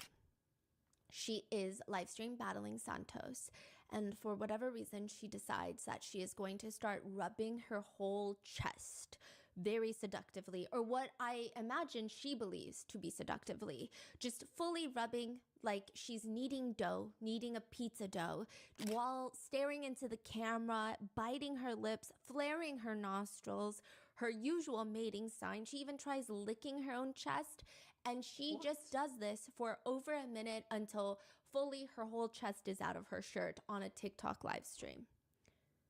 Wow. She flashes a 19-year-old boy on a live stream. Santos is 19 years old. Ashley is 36 years old. Needing your udders. She's flashing him while her kids and likely other kids online are watching. She's double his age. Yes. People find out through Ashley's live streams that Santos is 19. He had claimed to everybody that he was 22. He works as a club promoter. And in most of Ashley's live streams, he's getting drunk. So everybody just assumed that he's at least 21, 22, because he does look very young, especially when next to Ashley. Not that 35 or 36 is old, but she looks much older than her age. The most popular netizen comment is, that is a harsh 35, saying she aged pretty hard. Now, during a live stream, netizens that did some digging into Santos uncovered that he is not 22, that he's actually 19. They did some digging and they're like, wait, that guy is 19. What's your age, Santos? I'm 19. I could box him. So the age finally comes out. He's 19. And people are spamming in the live stream like, wait, we just discovered he's 19. He's not 22. He can't be a club promoter. He's not supposed to be drinking. He's 19. And he becomes super emotional about the situation because he feels like his whole life is ruined. He starts crying on the live stream and Ashley is hugging him. This is the same woman that refuses to take her daughter to urgent care with a burn, who doesn't care that her daughter is throwing up or sick or anything. She's hugging him and he just wants to be alone. And she's like, shh, no, it's okay, it's okay. She's doting on him and he's just like, leave me the phone. Stop. I got you. I told you that. I told you I got you. I got you. I got you, babe. I got you, babe. Stop. I got you. Stop.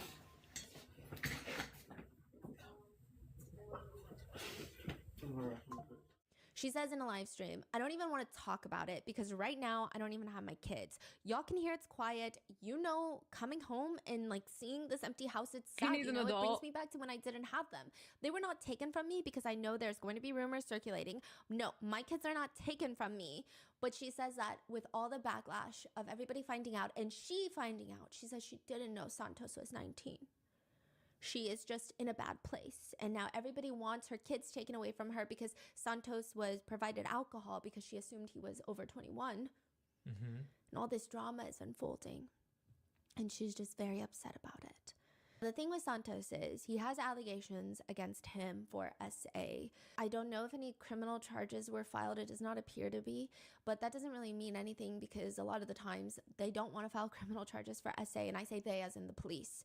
But there are a lot of people who have said there are a lot of allegations out there. I just don't think anyone that is connected to Ashley, aside from her own children and maybe extended family members, are that good of people.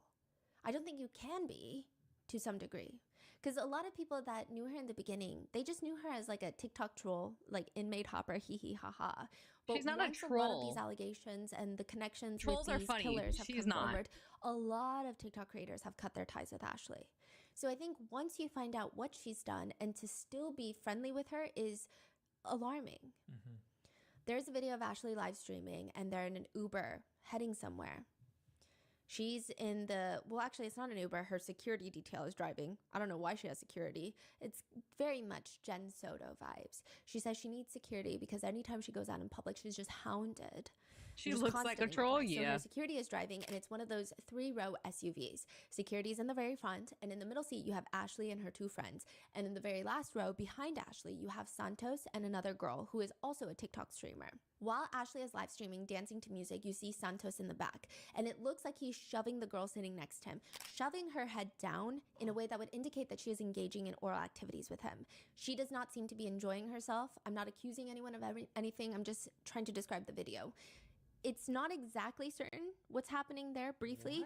Some netizens thought that initially she was doing a line of drugs, but Santos, being the upstanding character that he is shoving her head down to make it appear like it's something that it's not. Regardless, Ashley notices and her whole energy shifts because she looks very upset when she starts putting 2 and 2 together. Again, a lot of netizens were freaking out because they didn't know what was taking place, but it's definitely not a great look. Netizens are very split on how to feel about this. Now, I end up finding clips, and I'm sure a lot of people have if you're really deep into the Ash Trevino lore like I am right now, and in that case, I'm sending you some luck. But I did find this one clip where it appears the girl in the back seat addresses the situation, as in she did engage in intimate relations in a car full of people. Yeah, I'm gonna be real, I did do that. He deserved it. He was working hard. He was taking care of us. He was very nice to me. He was doing a lot of stuff for me. So I sure did. What about it? Y'all haven't? What? Yeah. What? I looked at the camera after the fact. Honestly, I didn't even know she was like live. She basically blasted me. Yeah, she's doing it on purpose. So she blames Ashley for putting this on live stream, but she does claim that this did take place. I will say that she is also a very questionable character. She was caught on her child's father's Ring camera, so her baby daddy's Ring camera, if you will, driving to his house with her newborn baby in the middle of the night, leaving the newborn baby in the car seat on the front porch, ringing the doorbell, and then booking it back to her car while giggling. She's like, hee hee, and then leaving. Like she's ding-dong ditching someone, but it's just abandoning her own child so that she can go party and do God knows what. He ends up posting that Ring footage. These are crazy. Yeah. Santos addresses the whole situation, and it's crazy, right, girl? Like, how is she not in jail? She was just reaching over for her phone, and her mouth just happened to be open. Clearly, he thinks it's funny. Ashley then goes on to have a huge falling out with Santos briefly, where she claims he essayed her. She says, I'm getting everything together. I'm getting videos. I'm getting everything. I got text messages, everything. She says, I got bruises on my arm right now. I got bruises right there. I'm not under his spell no more. I'm not going to play anymore. I do believe that Ash Trevino can be a terrible person and can be essayed. I don't think that those two things are mutually exclusive, but I do think that in this situation, it's very hard to take the allegations seriously. Facts, because comrade. she'll go and hop on a live stream with Santos after she makes these allegations, and she's like, You said I essayed you? You said that about me. No, you said I essayed you. You said that about me.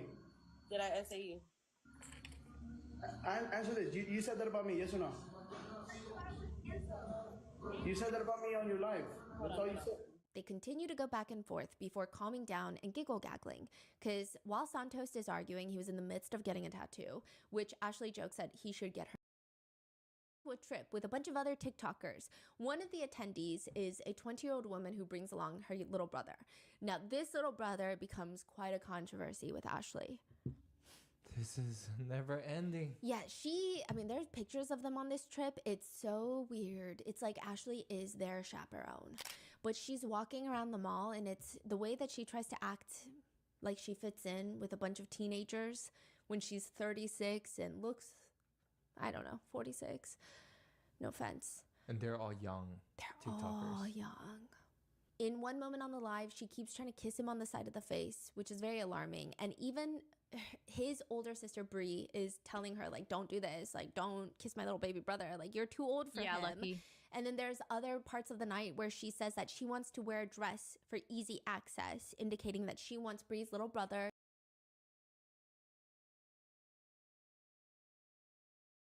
You just build like a butt plug is insane. Hold on, my frames are down. Give me a second.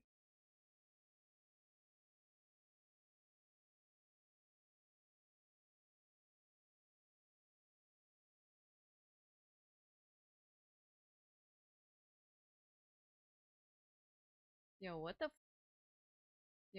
fuck?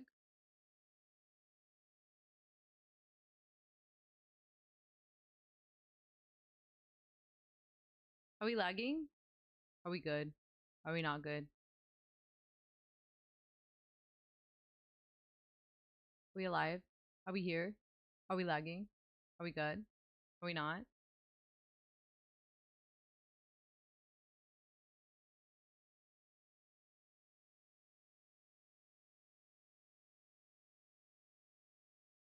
Okay. To have easy access to her. That's the problem, right? Some rumors were going around that he was 16, which would be alarming, right? But he does go on live to further state that he's actually 18. I am inclined to believe that he's 18. It does appear that he's 18, but it's still crazy. Yeah. During the night, Ashley is live streaming alone with this guy. She's cuddling him. She's sitting right next to him. He's sitting there facing the camera looking incredibly uncomfortable, and she's just resting her head on his shoulder. It's just so much is happening. So with her talking about being interested in a 9-year-old when she was 15, her talking about being interested in Santos, who is 19, when she's 36, and then this situation, it's just starting to get weird. Even when she talks about her daughter, if she were to see an older man and lies about her age, she wouldn't call the police. all of this is starting to get very, very strange. I mean, she is, in my personal opinion, a predator, just like the ones that she's dated. So while all of this is going on, the netizens are reporting Ashley and her whole family to CPS, trying to get her children in a safe place away from Ashley. And she even admits it. Yes, I've had like 20 CPS cases. They dismissed them all. Because you know why? My kids are in good hands. My kids are taken care of. And she says, and the other day, I was laughing because whenever I was on live, well, before I went on live, I actually saw someone else on live.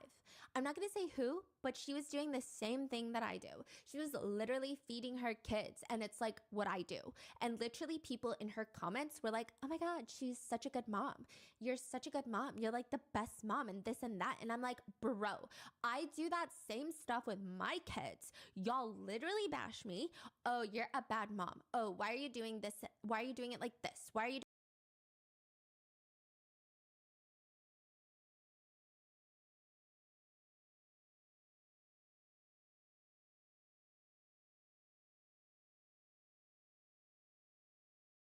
She's a little too good at impressions. Yeah. bash me? Oh, you're a bad mom. Oh, why are you doing this? Why are you doing it like this? Why are you Period, bro.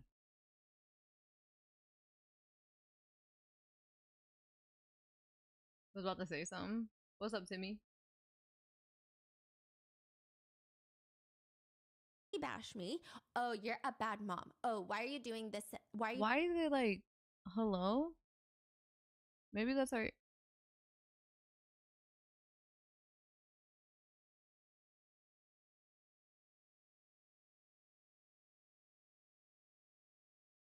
How are you, little Timmy? Like, what is going on? Hello?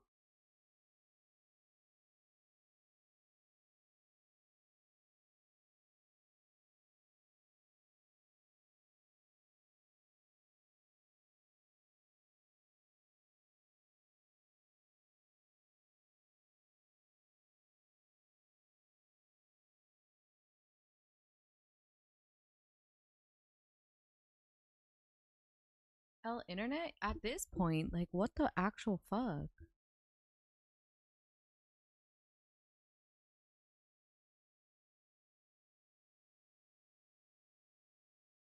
I don't know what's going on.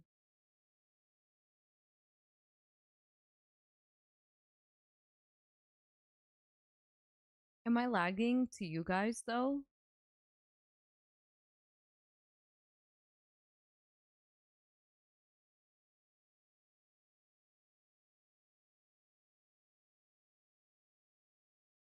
I reached a critical level of brain rot. Yeah.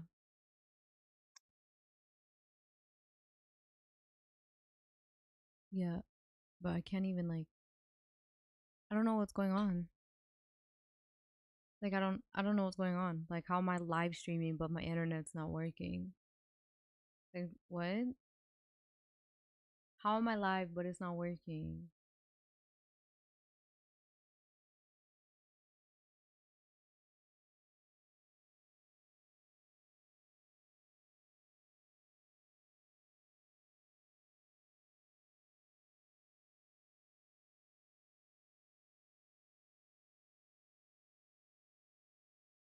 Yo, what the fuck?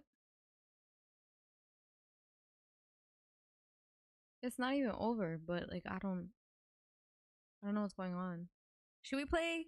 Should we play? Should we play Daisy chat? Should we play it?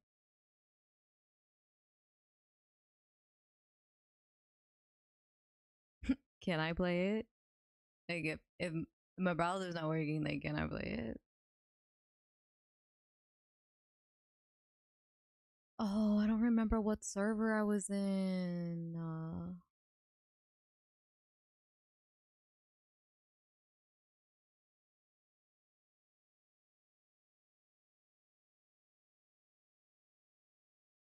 Oh, I remember. Can we join the server? It's an open server. It's not my server. So yeah. As a palate cleanser, yeah. I felt that. Trust. Play it. Okay. Yeah, I felt that. Trust. Like, trust.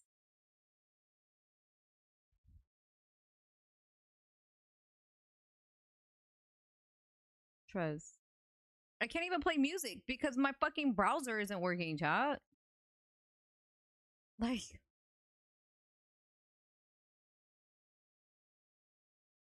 positioning Q? What the fuck?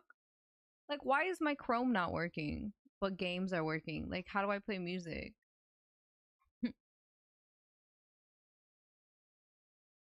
I don't even know there's a fucking Q.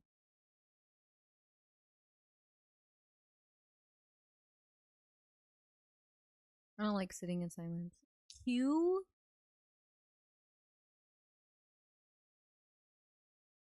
Acapella this bitch? Where did I go wrong? I lost a friend. Yeah. How was there a fucking queue? God, this server must be popping, bro. And I can't even listen to music. I'm literally gonna KMS, bro.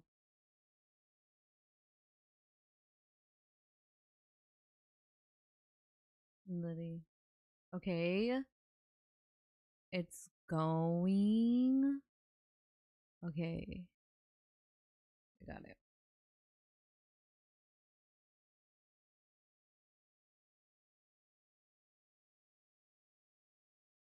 It's going very slowly, but it's going.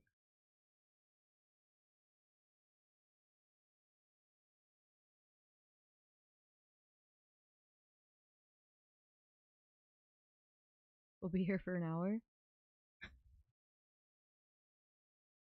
No. Don't say that. I love her. I just wanna take her out and prove what a real man supposed to do. We can lay around and play around and got time to hang with my crew. I love her. I love her. Goddamn, I love her. I love her. I love her. Is it me or these hoes just average? Is it because you like my accent?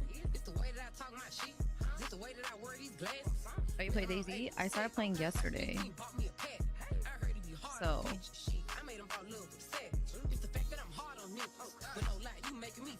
started playing it yesterday. I liked it. I didn't mind it. This is a server I was in yesterday. So this is a server where I actually have things instead of starting all over. But like this shit is actually popping. Like literally last night at like 4 in the morning, there was 40 people, 55 people, 55 people. Like,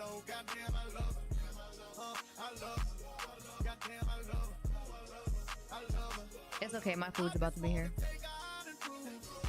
Your man's kind of go crazy. It's the only way it's not copyrighted.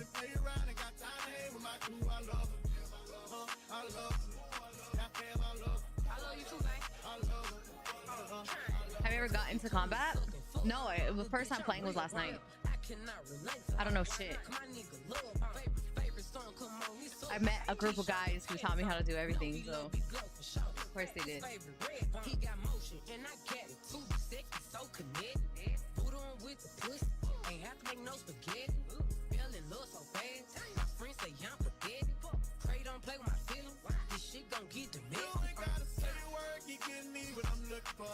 just gotta tell everybody. I don't wanna keep it on the low. Goddamn, I love her. I love her. Goddamn, I love her.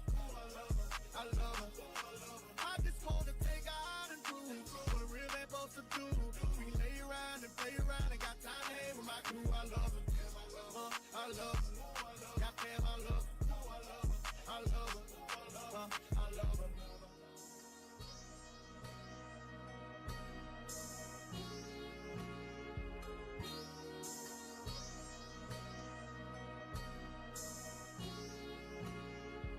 Social anxiety I fear, and I done been this way for some years. I don't really get along with my peers. Everything that they do to me is weird. So in a world full of weirdos, fools and scrubs, tell me what is it you're willing to do for love? You know it's true that the dating pool is fucked. Ain't nobody out here, baby, it's just and I know when I know when I know when I know. Working hard when I see you, and I feel and I feel and I feel and I feel like I love you.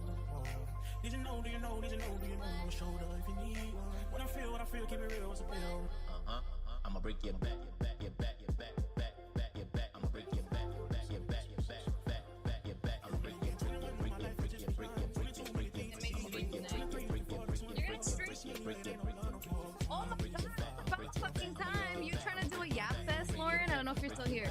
Are you trying to do a yap fest tonight? Or you want to do GTA? I don't want to go to GTA today. So do you want to yap?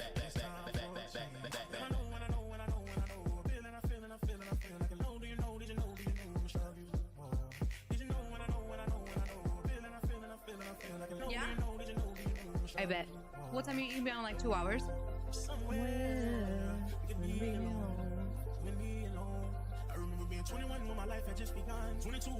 What's up, Cairo?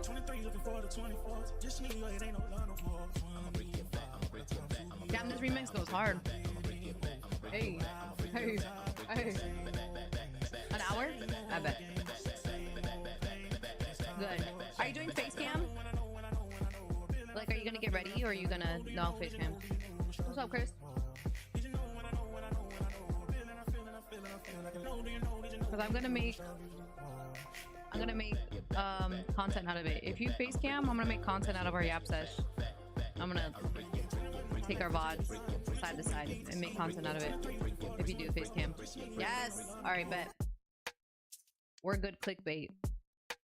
So we talk about some good shit. I could clip it. Not clip it, but like, you know what I mean. Big G-L-O and the G-L-E. Ooh, ooh. No, Chris.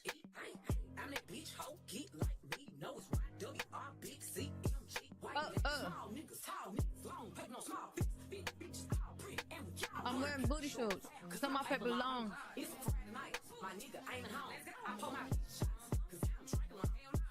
Because it's not the same thing. Face, ass, titties. Damn, damn.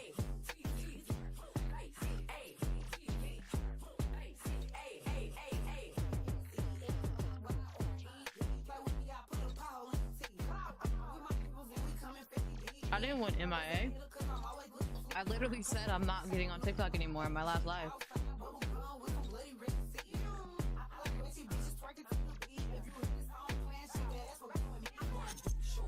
But my paper long. It's Friday night.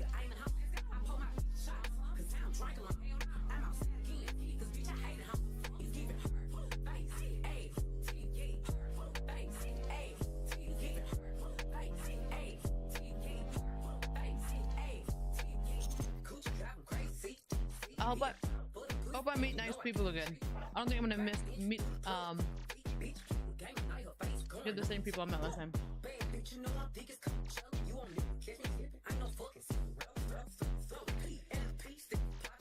No, I said that after the ban, not before.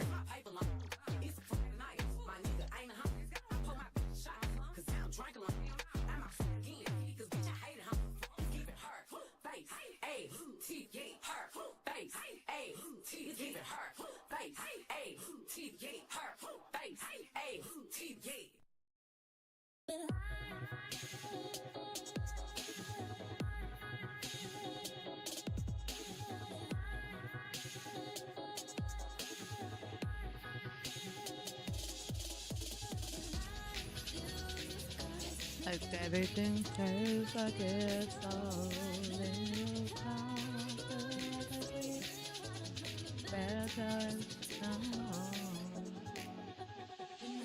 I'm playing Daisy. Damn, damn, damn, damn. Damn, that's how it ended? No way.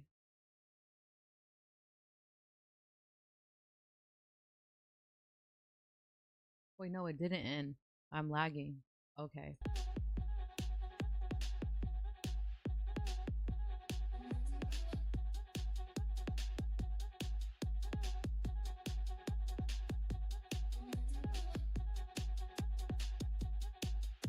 You know how hard it is to see with all my lights on right now?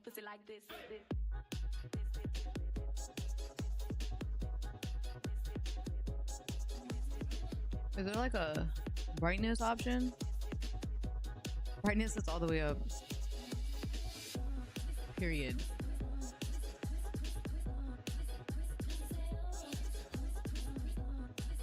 Log's a big hater. It's real. It's not a beta.